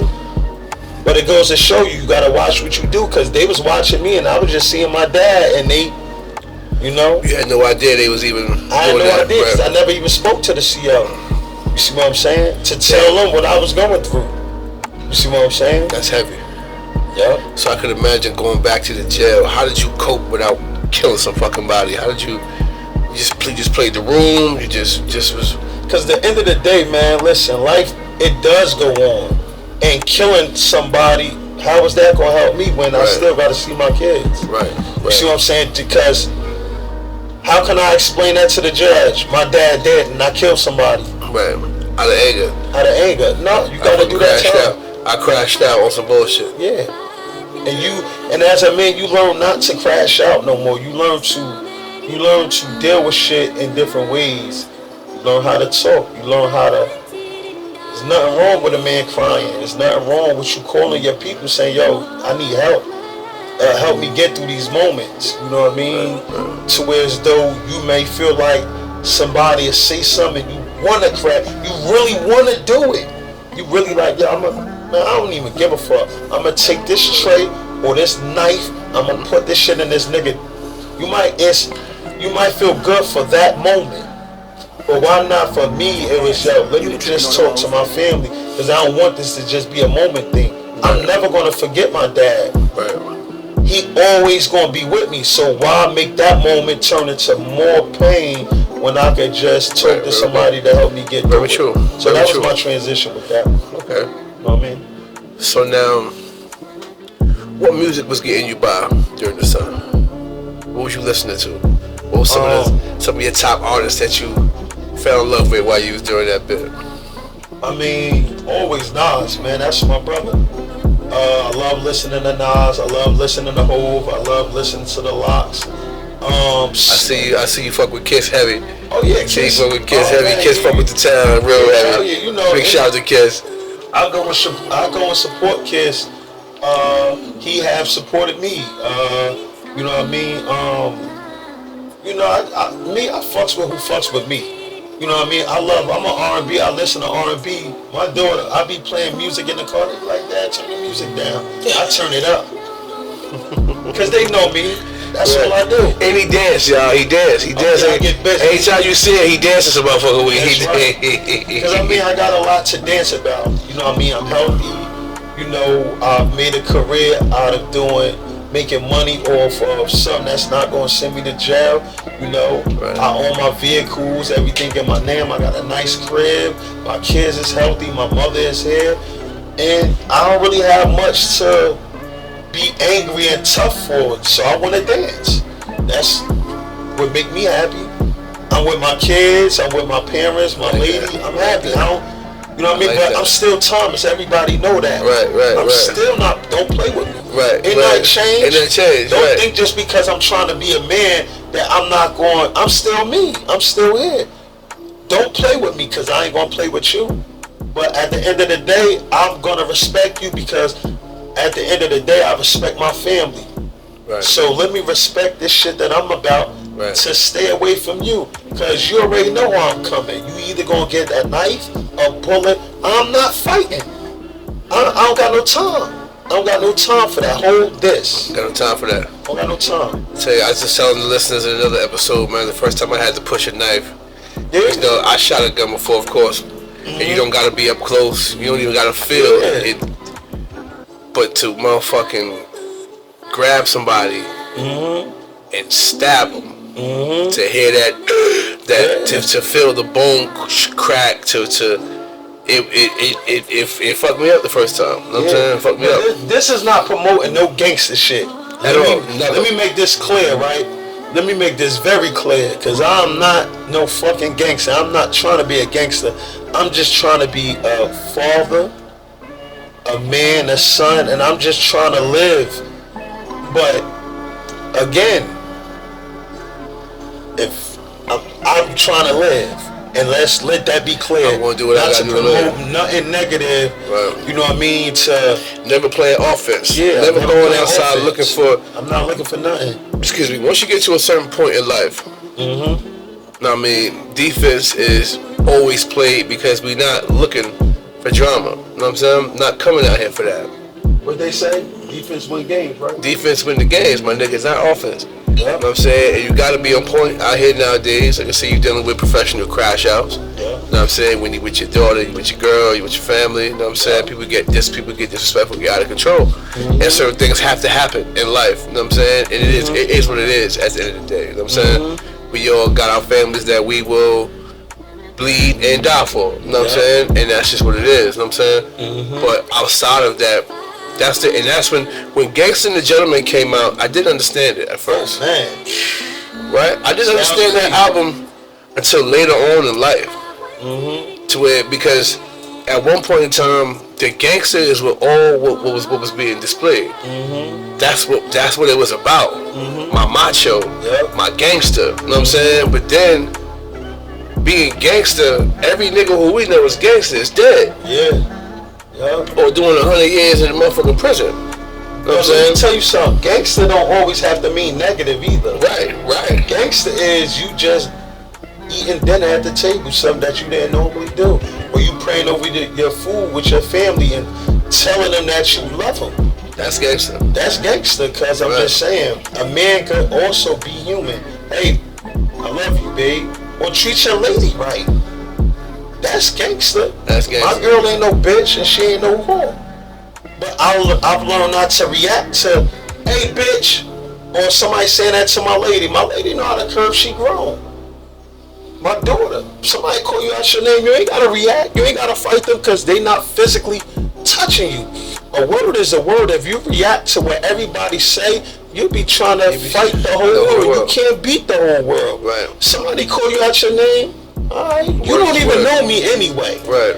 You can't even tell me fuck your mother or fuck your dad. To be so you don't even know my parents. And even if you did say fuck them, you would love them if you really met them. Right. So you saying fuck my family, or I ain't about to crash out over that. I think that's a major lesson that needs to be learned, is take the importance out of words. Because if you look at 85% of the drama that's going on starts over some words. Social media posts, some words. You know what I'm saying? You ain't take nothing from me. You ain't touch me. You ain't do nothing physically to my family. What am I crashing out about? You know what I'm saying? Some words. Some words. Really? Like They say if you don't stand for something, you fall for anything. And I stand for my family. I ain't standing for how you look at me. Like you said, I'm a dancer. I don't care what nobody said, nah, yo, I ain't dancing on Instagram. Well, cool. You do what you want to do on your Instagram. This is my Instagram. Unfollow me or don't look at me, motherfucker. Right, exactly. It's just that simple. Exactly. You know what I mean? There ain't nothing else to it. I ain't asked you to follow me either. But you know, I'm a leader, my negativity. You know, negativity. I'm a leader. You know, listen, positivity. I'm gonna do what the fuck I want to do for me. You know, positivity always gets talked about. Yup. I mean, it is easy to be negative. It's so easy to be negative. It's so easy to be negative. You know what I'm saying? It should be represented. It should be represented a little bit more positive, because I'm gonna tell you something, right? If you got you wanna be positive at the end of the day. Who wants? That's like, do you want a negative girl? I don't know. You want your girl to be a lady, sensitive, sexual, affectionate, to listen to you, and also say, listen, babe, I love you. You gotta, it's a part of being happy. You see what I'm saying? That negative shit don't get you nowhere. I mean, sometimes you get mad, and sometimes you can bring it back. Like, all right, listen, babe, I apologize. Or listen, my daughter and my son, I might not always say it the right way. And I might come back and say, you know what, maybe I was a little bit too aggressive. Let me have a different approach, because they are teenagers now. It's all about the approach. And what you say is how you say it. Yeah. It's a million ways to say something. Yeah, you learn to adapt to it, you know what I mean? It's a million ways to say something. So I think for some of us, prison is like needed at first at a younger age of your life to teach you some structure, to give you some boundaries, some respect. You know what I'm saying? Not to spend the rest of your life in that motherfucker. You know what I'm saying? Hell no, man. But, you know, like, even now, like, you hear guys now catching biz 45, 48 years old. Oh, man, them football numbers. Oh, you see them. They coming in there young. My man, 58, just caught a 12-piece at 58. You know what I'm saying? That hurt. That's 70 years old. Come on. You can't even imagine that. 50 years old? 50 years and old. You gotta do 12 and you coming home 70? Talking about who got the car? What? Talking about who run the yard? Where the smoke's at 60? Yeah. And then you'll say, yo, man, I ain't into that gay shit. Your lady gonna be like, hey, my nigga, you just did 10, 5, 4, 3, 2, 1, and now you got 12. Hey, it seemed like you like that shit more than you like me. You like so that. man, handle that. Handle that. Because everything you want is obviously in there. And even with that, I remember we was just talking about this the other day in the feds when they had a huge town hall meeting, letting us know that they was bringing all the transgenders into the prisons, right? Oh, they in there. They been in there. So now you got the dudes in the feds who had juvenile life, came in 14, 15, 30 years, coming straight to the feds. You got this influx of transgenders coming into the system.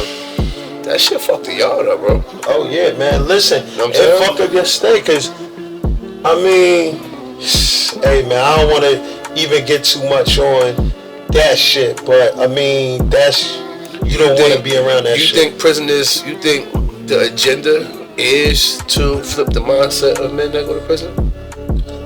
I mean, prison is not to make you feel good. Let's put it like that. Prison is a place. It ain't fucking home. Right. So at all. It's gonna be all the elements in prison that's gonna make you think and say, yo, I'm not coming back. Or they saying, listen, if you like this shit, that transgender gonna be right there. Or that we gonna make sure he's cutting hair and he's making a fool. So think about that next crime. You gotta deal with that, right? Yeah, so. Right. So they gonna put it in your face. So when you say, oh, no, fuck that, they gonna be like, all right, remember that nigga name that was Terry and his name Becky now? Mm-hmm. That's what you got to look forward to. You got to look forward to. Or just not even that, just hate. It ain't nothing positive about jail. You learn to be positive and have some discipline, and you learn to live with it, but it still ain't nothing negative, because I'm just saying, yeah, you know, you might got some ignorant niggas in there say, yeah, I'll fuck the CO, a female CO, but I'm just saying, like, you want to be in your bed with your lady or whoever, you know what I mean? You don't want that shit. So it ain't nothing positive out of that, so you just gotta... And in 2008, I met a man that been down since 79. Mm-hmm. Right? Yeah. And I said, OG, you was in jail when my mother and father was thinking about making me. Yeah. Mm-hmm. You know what I'm saying? Like, yeah. And seeing men like that, like, my first bid showed me a lot. Like, I ain't gonna hold you. Yeah. The first bid to be the feds, for the first bid to be 121 months, it was like, I'm trying to divide my numbers while I'm getting sentenced.Ait a minute, 120. 12 go into 121, carry the one. Wait, I got nigga, what? Hold on, nigga, that's a lot. I got what? Like, hold on, my man. But then when I'm meeting guys like, oh, you got, nigga, that's sweet. Yeah, that's sweet. What's sweet about it? What's sweet about that? Nigga, I got 60. You got 80 years, nigga. I got 60. I got 90 plus. I got 90 plus 200. I got 180. I got life plus. Yeah. You know what I'm saying? And Cause your time fits your crime. I've been home 12 years. Going to February be 13 years I've been home. Yep. I took the guys in jail. Or actually, I just got the phone with Son the other day. He in Bayside. I think y'all was down Bayside. Yeah, I was just down Bayside. He said he was like, yeah, I told him I was interviewing. He was like, yeah, he was just down here with me and shit. Mm-hmm. They 23-1 down there. But he working on the cadre, so he able to move, got a little movement and shit. Yep. Man, he like, yo, since the COVID shit happened, they adapted that and just ran with that. So now majority of the prisons is 23-1. Yeah, I mean, it wasn't just a COVID thing. They was 23-1 before COVID. Bayside was always, inmate killed a CO because, again, he was down there with his lover, and the CO wanted to take him away from his lover, and he killed the CO. And that prison is a lockdown prison. You don't want to be in that fucking... You don't want to be in no prison, but I'm just saying, especially... Where is Bayside? I told you about Bayside is in South Jersey. It's in South Jersey. Far down? Yeah, it's like a little bit like past like Camden and all of that shit. Okay. It's like all of them prisons, Southwoods, Bayside, Southern State, they all like around Bordentown. You know, Northern Status is more up here north. So it seems like they fuel the anger by keeping you in your room for 23 hours.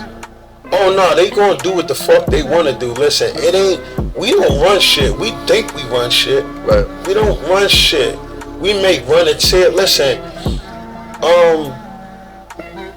Mike Epps said something I was looking at on I think Artist to Artist, that Jones podcast. Right. Big and he said, listen, black people, we be showing off for us. Them white motherfuckers, they don't give a fuck. We get a new car, you trying to show off for somebody black. Right. Or listen, some people might do it for their self. Right. I can't speak for all people. Me, I don't do nothing for nobody. Right. I buy this shit because I want to look good. I like it. I have a family, I have a lady, I want to look good. I'm not doing this shit for no other nigga, but then you have guys out there that may want to say, yeah, niggas this. They always put in a nigga in their equation of how they talk. They ain't never said, nah, I'm doing this because I want to do it. They said, nah, I'm just trying to show these niggas. I'm about to shit on these niggas real quick. Yeah, but who you shitting on? Somebody black? Right. Who you shitting on? You ain't shitting on for that white motherfucker. Why shit say, yeah, I'm just trying to shit on my old boss, this white motherfucker. Right. I'm showing him that I'm a hustler and I started my own business and I don't gotta work for his white ass no more. And they tried to ridicule Mike for that same interview where he was like, how we celebrate dudes that come home coming from prison. You know Yeah, what I'm saying? yeah. You know, they try to make it like he was talking about Max Max B B or or whatever the case somebody may like be. that, That's Max B ain't the only person that came Yeah. home who niggas rolled out the carpet for. Like, I didn't even take it like that when he said it. Like I said, niggas is so gonna make sensitive. it. Yeah, niggas gonna make it that. You know what I'm Yeah. saying, like, at the end of the day, true indeed, it is very true that when somebody come home from college, graduating, you done did your 4 year, your 6 year, you part of a frat, you part of a sorority. She come home, she Delta. He come home, he Q. He graduated, bachelor's degree. He got his doctorate, and we shake his hand and say congratulations. I'm not gonna say that's not done either. It's just More based so, on who you're speaking to. right? Because if you're speaking to somebody might tell you, yo, my cousin came, I'm celebrating this person, Right. or my son. In the urban community, yeah, we celebrate the urban shit, but this big college parties, people graduate all the time. Oh yeah. Just because we don't know of them, Yeah. or follow the people who doing that. Like, you only see what you follow. But we all know someone that graduated from college, or maybe we graduated from college, and maybe your kids is in college, and it's a proud moment. You're gonna say, yo, you know what? My daughter, my son is in college, or my lady just graduated. So it's not that we're not celebrating it. You probably not hearing it, or It's not talked about or broadcasted, Yeah. as we should say, as much as.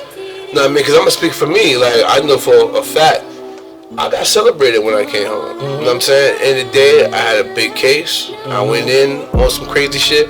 I came home on some, you know what I mean? A nice flight, limousine, clothes, picked it up. Don't forget, I was there while they was honoring you. They was honoring my niece. They was Know what I'm honoring Mr. Odoms. Word is born. Like, what I mean? we have some moments where, like, I was induced to my alumni association. Yeah, I've done some things in my community, but here it is now. I'm putting in the work to do different.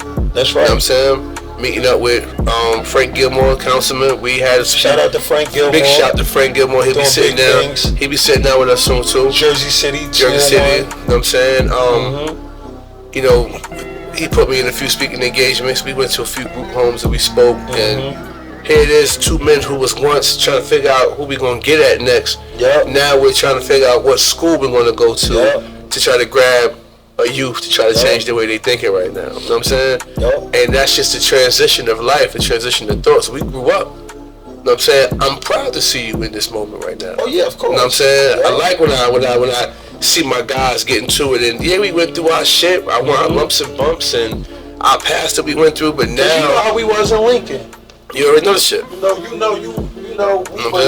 We was good guys. You know, we always respected each other, no matter what we was doing.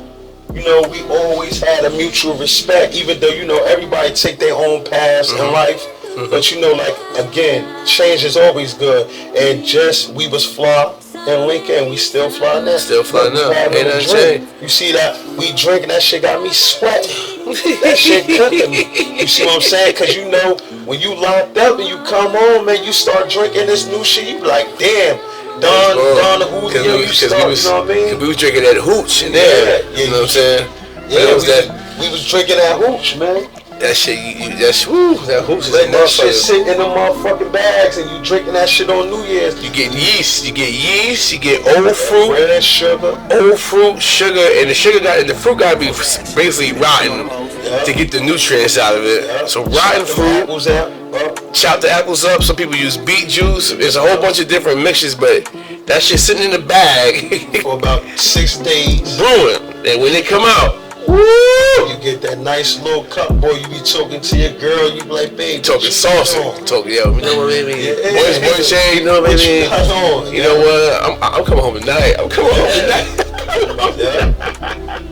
Yeah. Word is born, yo. Like, but these are some of the things that we just did to pass our time, and then to make an uncomfortable situation comfortable. You know what I'm saying? As much as possible. Yeah. Know what I mean? But now we're home. You know, we got past those moments. I mean, jail's a horrible place. Let's be clear. Like, you really learn to have OCD when you go to prison, because jail is disgusting. Oh, yeah, horrible. Disgusting. Yeah. I still wear shower shoes. Yeah, I'm a little institutionalized, Oh, yeah. but it's your feet are very sensitive to stuff. You know what I'm saying? I still have prison habits. Give me some of your prison habits. You sit on a toilet bowl. This toilet bowl is in my home, but you learn how to put the tissue on there so your dick ain't swinging, touching nothing. It's just you lace your toilet bowl. Still. Because it's a natural instinct. When you're in prison, there's a million asses and toilets touch that toilet bowl. You having sex with your wife, when you come home, you can actually pass her something from you sitting on them toilet bowls. So those are things that stick with me. Now, if I go in the bathroom at home and I'm taking a shit, I'm lacing that toilet down, but it ain't nothing but my kids and my lady in the house. But it's just a natural habit, you just, it sticks with you. You know what I mean? If you using that jail bathroom, and something touch something, you automatically think you're gonna die. Your balls sticking you're in gonna die. You think you're gonna die. As soon as you be like, I'm gonna die, it's gonna happen. So I get it. It definitely gives you OCD. You definitely line all your cosmetics up in the bathroom and all that shit. You become neater. Hey yo, but real quick, can I use the bathroom? Of course. What's up? Right here. So you come up here and pawn stuff. No problem. Everything going through. Brief intermission. Fred, where's your cup?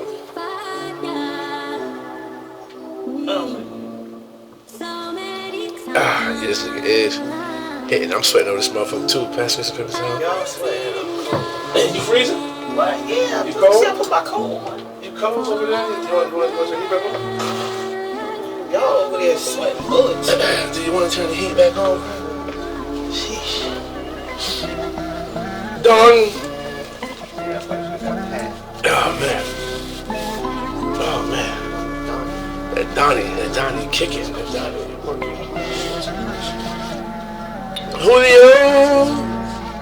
Julio. Okay.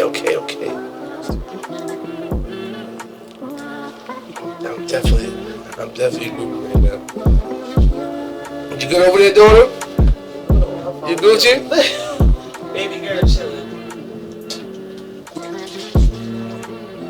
It'll be an hour 42, but then in a second. Look on that camera. Interesting. A lot of good points.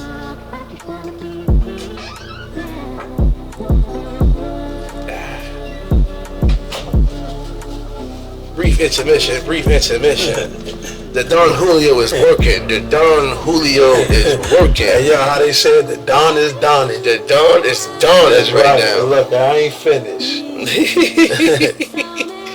But yeah, man, like, just getting back to prison life, and did you ever go through anything medically while you was locked up?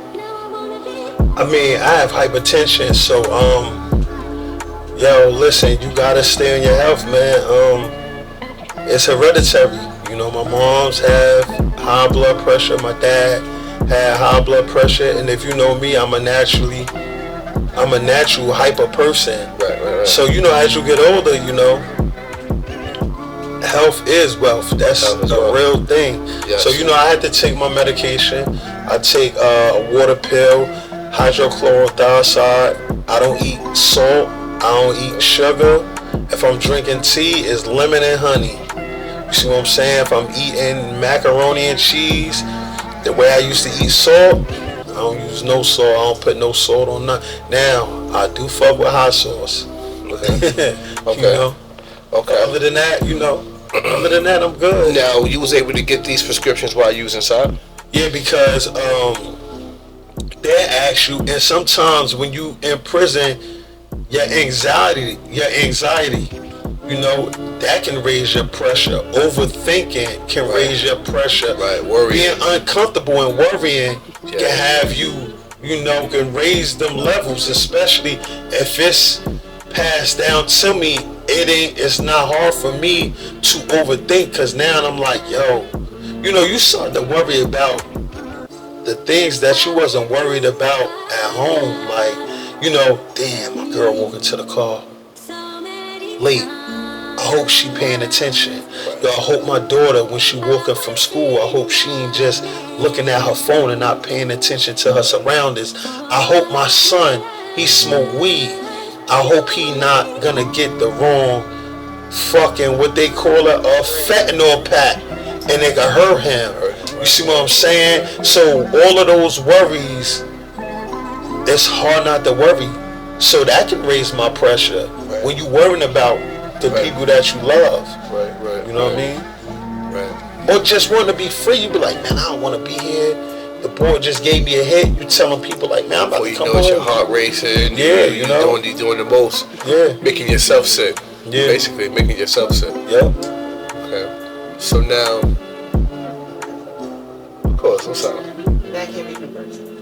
Oh, yeah. Yeah, Oh, she's yeah, mine is still ultrasound. hypertension, so it haven't really gotten crazy. I work out like crazy, so, but Not you, working out is what you need. yeah, but you also gotta lose that weight. You gotta lose Yeah. weight. Gotta lose that weight. Gotta lose that weight. But see, I'm It's good. It's that gut. It's the gut health. Yeah. It's not that heavy. It's literally what's inside the intestines. Yeah, And that literally can reverse it to be on that medication. yeah. But see, right now I only take I take a That's water Miss pill. Holistic. That's Miss Holistic right there. She Oh, gonna no, tell that's you. good, She yeah. gonna tell you what to eat. To get all that shit about you. Because not knowing is a bad. You see, I just posted on the Instagram. Me at the dentist, me getting blood work. Those are habits that, a lot of men don't talk about. yeah, man. Fellas, sidebar, fellas. If you're sexually active out here, outside, go, listen, what you spend on weed and drink is enough for you to get some insurance. You know what I mean? And even if you don't got insurance, you can pay out of pocket for your blood work. Yeah. $150, $141, $78, they got different prices in different places. Go to the dentist too, brothers. You know what I'm saying? See what's up with them teeth. Yeah. You know what I'm saying? You should have side teeth. Don't be out here now laughing like this. You gotta laugh like this. If you laugh with your hand over your mouth, that means your teeth is fucked up. You know what I'm saying? And then check this out. When you in your 40s, you get older, you gotta check everything. Yeah. Cancer, everything. It's not just the small things you need to know, because cancer come in all different ways. I was just watching Charlamagne. It was like 3 other guests up there. He was talking about like going to get a colonoscopy, and they like, oh hell no. Charlamagne like, yo, you understand? You're gonna have to get that shit done. You're gonna have to. You know what I'm saying? You're gonna have to. It ain't. And colon cancer is one of the top. 1 in 3 people are diagnosed with colon cancer every day. 1 in 3. Colon cancer is a high rate for any race. It's just Any for race. people in general. Yeah. So you rather, again, like you said, you rather know. Ignorance know what's going on with your body. Yeah, ignorance is bliss, bro. If you don't know, and a lot of people don't want to ask for help. Want to talk You know about what I'm saying? Yeah. These are the uncomfortable conversations. Oh, I love talking about. You see, I posted shit. I posted on my gram. Having life insurance. Yeah. You know what I'm saying? The importance of you're not ready to die if you don't have life insurance. You know what I'm saying? Leave your family. You can break the generational curse by leaving your family with $500,000. You know what I'm saying? Yep. Situated. You know what I'm saying? Yep. Situated. Raising money to Like, Yeah. I mean, I had these conversations Because the with. funerals cost. Yeah, you know what I'm saying? I have these uncomfortable conversations. God forbid something happened to me today. My family's straight.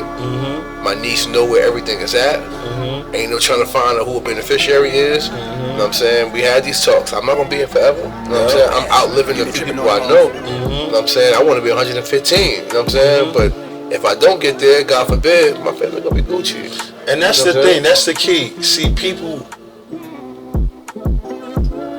you want to outlive people.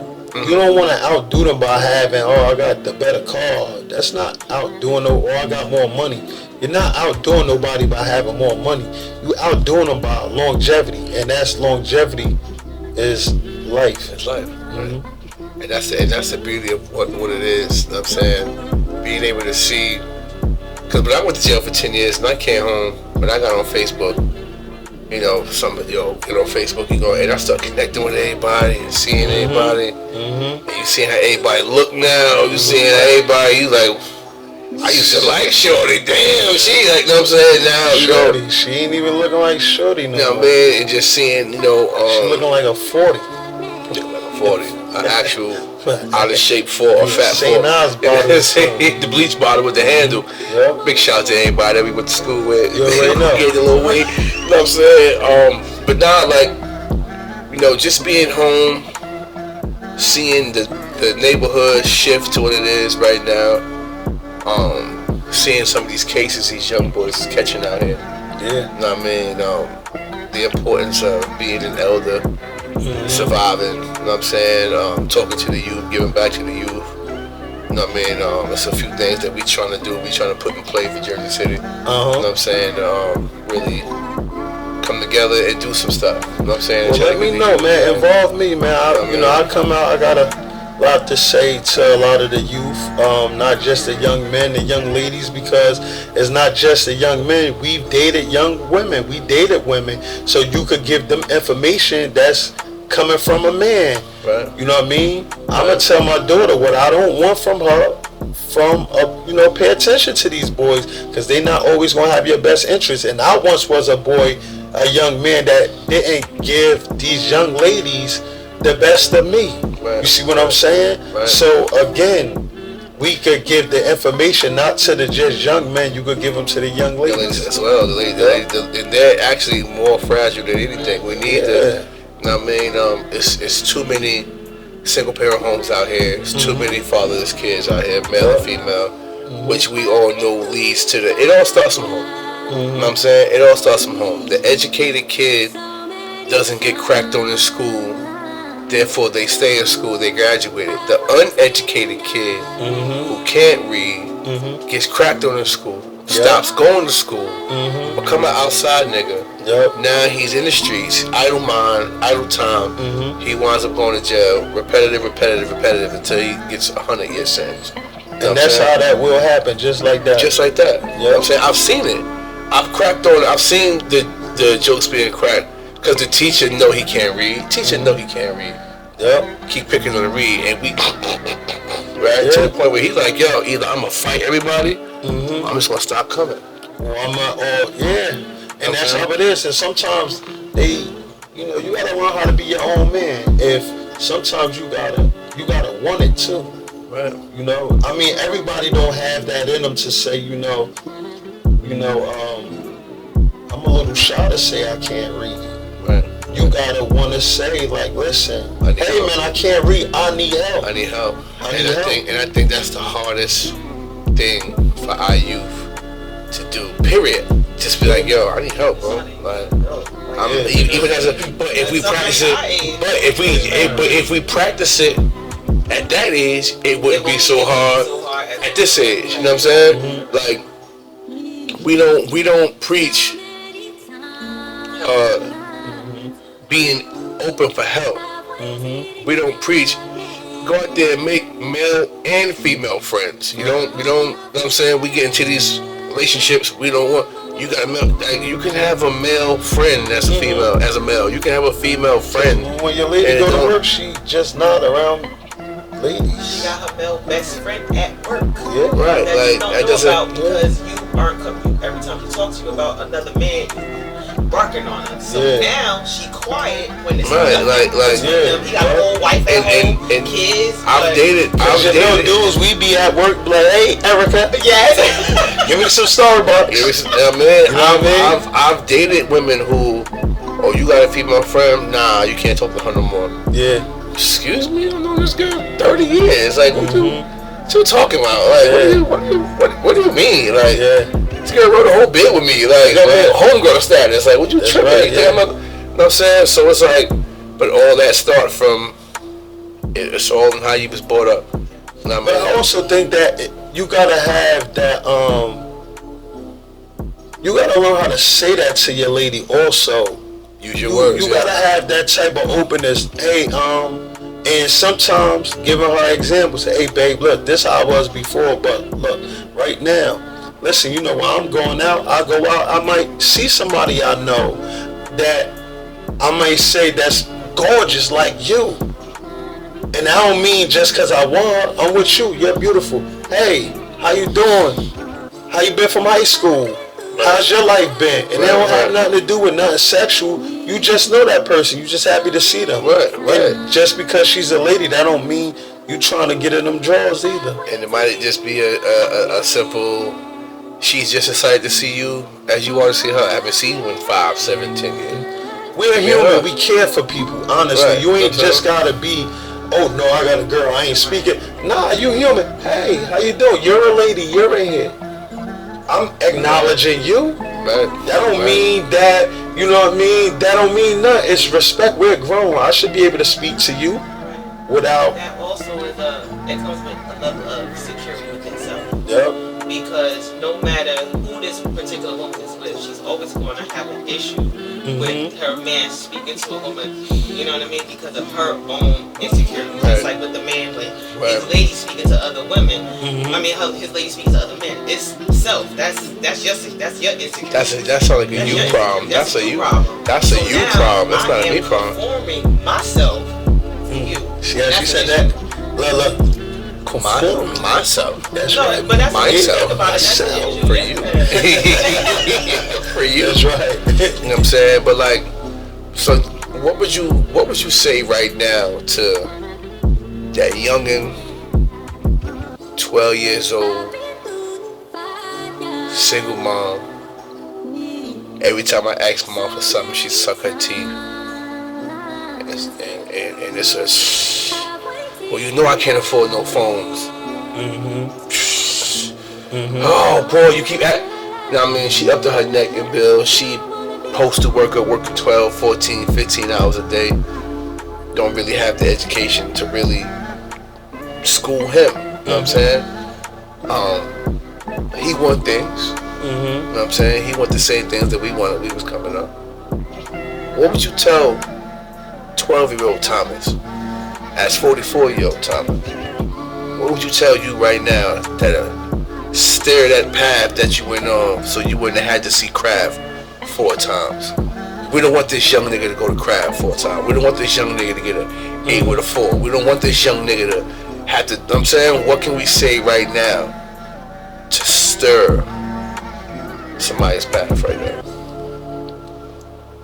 I would just say to a younger me, I would just say, be patient. I would just say, yeah, be patient, man, because everything you want is right there. You're gonna get it. Don't rush. Because when you rush, you make mistakes. And not saying if you're being patient that you won't make mistakes, but you won't make those mistakes that's gonna take your freedom away or even take your life away. Right. So just be patient and just kind of listen to people, no matter if it's coming from a peer or equal or a parent or somebody that just have you in their best interest, or a complete stranger, your teacher. I mean, ask questions, be patient, and don't think and don't be shy, like, because, and another thing, don't be scared to be a leader. Change is good. You know what I mean? Change is good. There's nothing wrong with being known for being funny. Yeah. Or being cool. Being smart. Or the dude with all, or being smart, or the dude with all the clothes. Like, have character. you don't gotta be a, you know, there's a generational shift. Our era, our music controlled our eras. Let's be clear. Yeah. Our music controls our eras. So if we're gonna go with when we were young, what we were looking at, we was looking at coming off the 80s, 90s, the Rakims and the big dookie ropes and the different color Benzes and shit like that. We came from that to the 90s, went to a little street. Army jackets, MOP, High Boss Cortex, Averex, Annie Up, Pelly Pal. You know what I'm saying? Wild Out. You know what I'm saying? Snoop Dogg, Gangsta Rap. We really wasn't the druggies. Yeah, nah. We were the hustlers. Yeah. We were the macho, the tough. Yeah. Mobb Deep, Onyx. Don't get it fucked up, not to cut you off, bro. There was some niggas, you know, not many. You had some that was, you know, like you said, but drugs is drugs. It might have not been our drug of choice. Right. But I've seen motherfuckers, but it's more advertised now.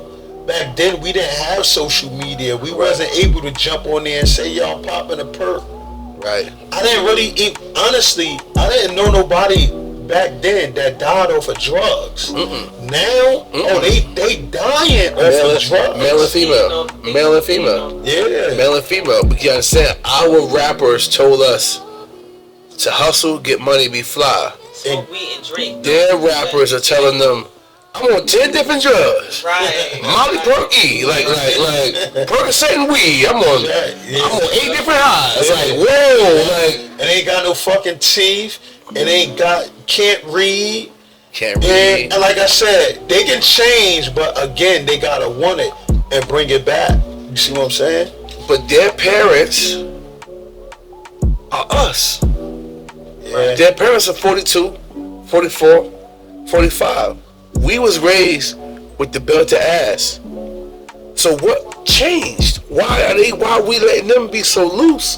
Because we was getting our ass beat too much and the abuse traumatized.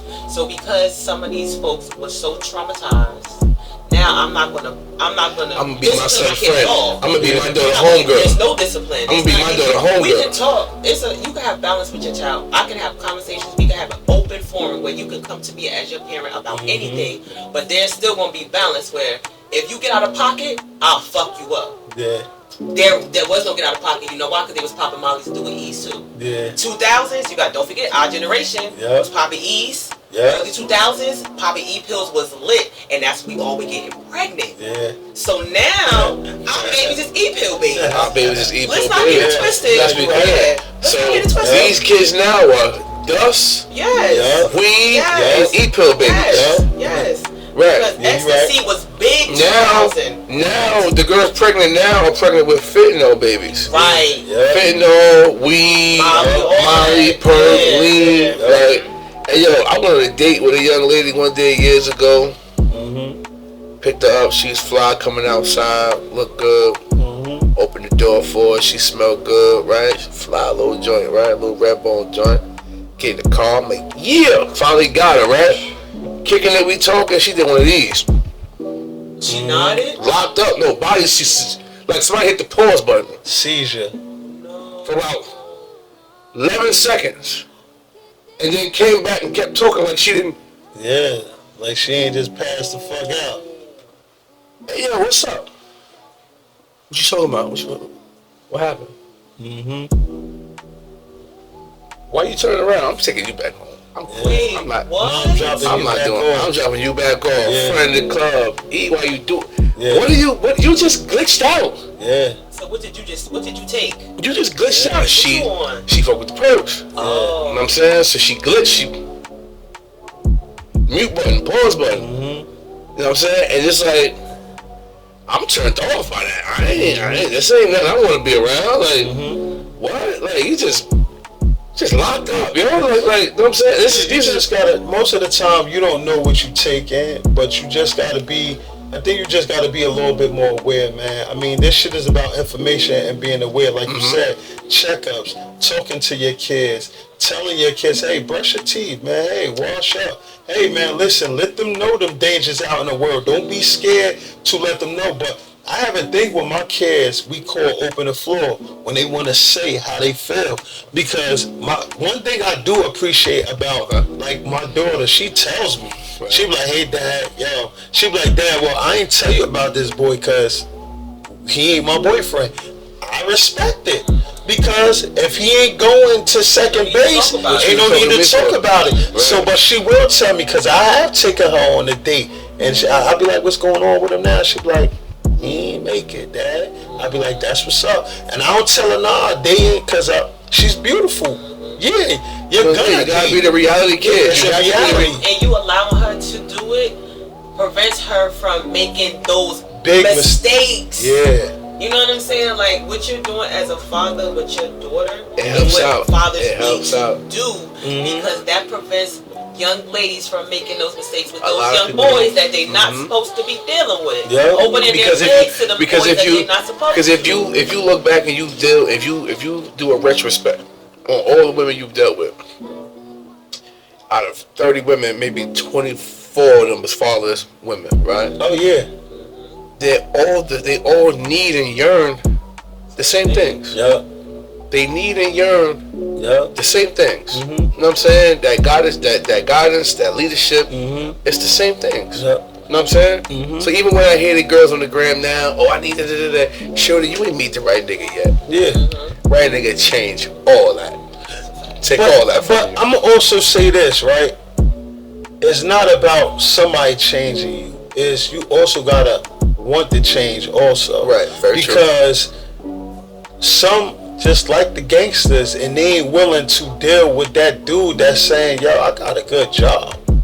And I might not have as much money as that hustler, but us combined, we can take over the world. And sometimes they don't want them squares. Nah.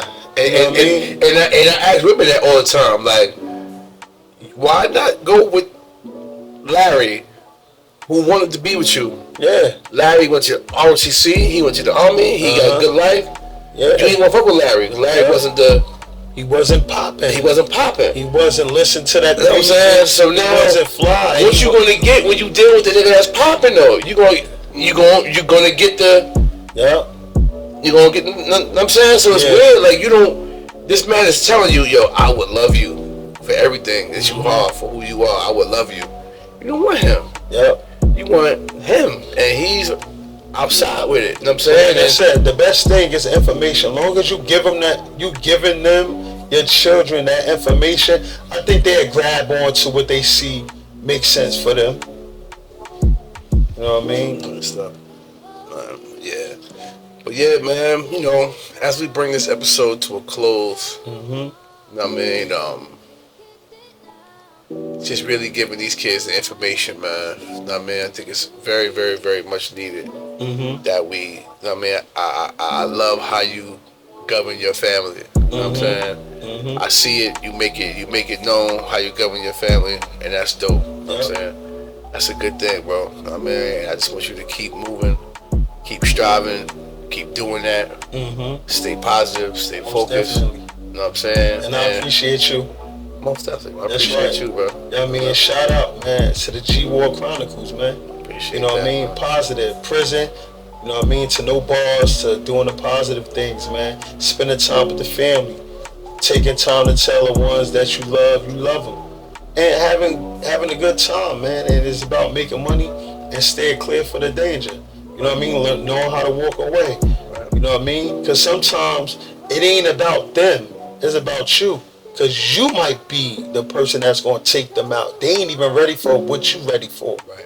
And you will make that mistake for that motherfucker. And then you be like, man, I could have walked away because they ain't even built for this shit. But you already know, man. I appreciate you, man. Man, you already know the shit, man. You already know. My Take boy a shot Thomas, with me real man. quick, Let's definitely take this shot, man. Remember you drinking? Let's take this shot, man. G War Chronicles. Let's take this You know shot, what I mean? man. Empty. Yeah, holy cup you gotta pour your own drink. For my own, I don't have troubles. Yeah. Pour your own drink. That's what I'm saying. Pour your own drink. Pour your own drama. That's right. Pour your own trouble. Hey, take this picture real quick. I got my phone. That's fine.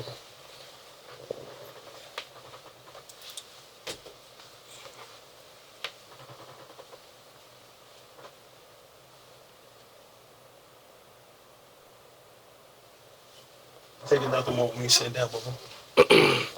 A toast to life, prosperity, family, and good friendships, man.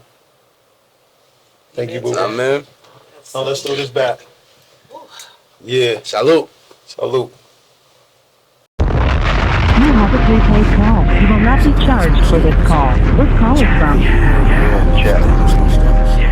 an inmate at a federal prison. Hang up to decline the call or to accept dial 5 now. United States of America versus. You know what I've been through, man. So, You understand, man. you understand the charges against you? Walk with me. Yeah. Let's go. Sitting in my cell, silly, knocked out, sleep. Can't work out cause I've been stressing for the past week. Those to the streets got me vexed and it's hard to eat. Lawyer told me my codeine trying to eat his beef. Didn't believe it till she showed me all the paperwork. Read the statement, seen the name, got my feelings hurt. He told them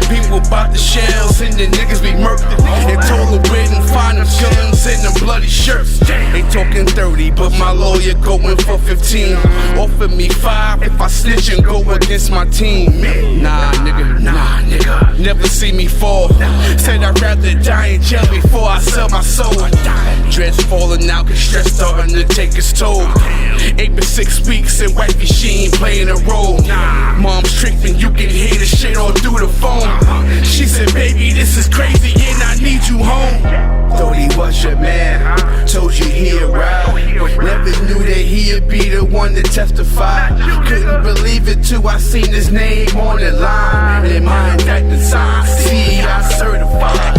He got my whole life story in the PSI. Looking at this picture got me wishing that this nigga died. Every night I keep reading on my black and white. Just wanna look him in the eyes and ask this nigga why. They got me up 5 in the morning, time to get that time. Trying to play it real smooth and try to clear my mind. Breakfast through the slot, cold eggs and hard bread. Know what they say about your bread when you are hard head. Bullpen full of goons, no tear shed. A nigga jump out there, then it's gon' be a cold red. Here we go, got me cuffed in that fair fan. Hand and feet, they got me shackled like a madman. Tell him turn the radio up and let the bass jam. Lost for words and found myself talking to my hands. I'm on the highway, looking at the latest cars. Courthouse minutes away, but it seems far. Time to be a man, get that time and play my cards. Gotta be a G and play it tall, however the odds. I gotta play my cards. Walking in this courtroom, please help me, God. Jody was your man, told you he'd ride. Never knew that he'd be the one to testify. Couldn't believe it till I seen his name on the line. And my indictment sign, CI certified. He got my whole life story in the PSI. Looking at these pictures got me wishing that this nigga died. Every night you keep reading all your black and white. Just wanted to look him in the eye and ask this nigga why. They call my last name, time for me to see the judge. Trying hard to move, but my legs wouldn't budge. Inside I'm hurt, but you know I gotta play it tough. Gotta be a G and get this time and suck it up. Walk in the courtroom and see my sister get the crime. And my niece is crying, why? Cause her mama crying. Michael D. Mom, she looked me dead into my eyes and put her hand over her heart and said, baby, I'm sorry. Damn, she said, baby, I'm sorry. What the fuck I'm supposed to do, man? Stand in front of that judge getting all the months, nigga. 134 fucking months, nigga. My ups and downs, my struggles. Jody was my man. Well, ask me if I got something to say. Got shit to say, nigga. Got shit to say, nigga. Peso. My ups and downs, my struggles.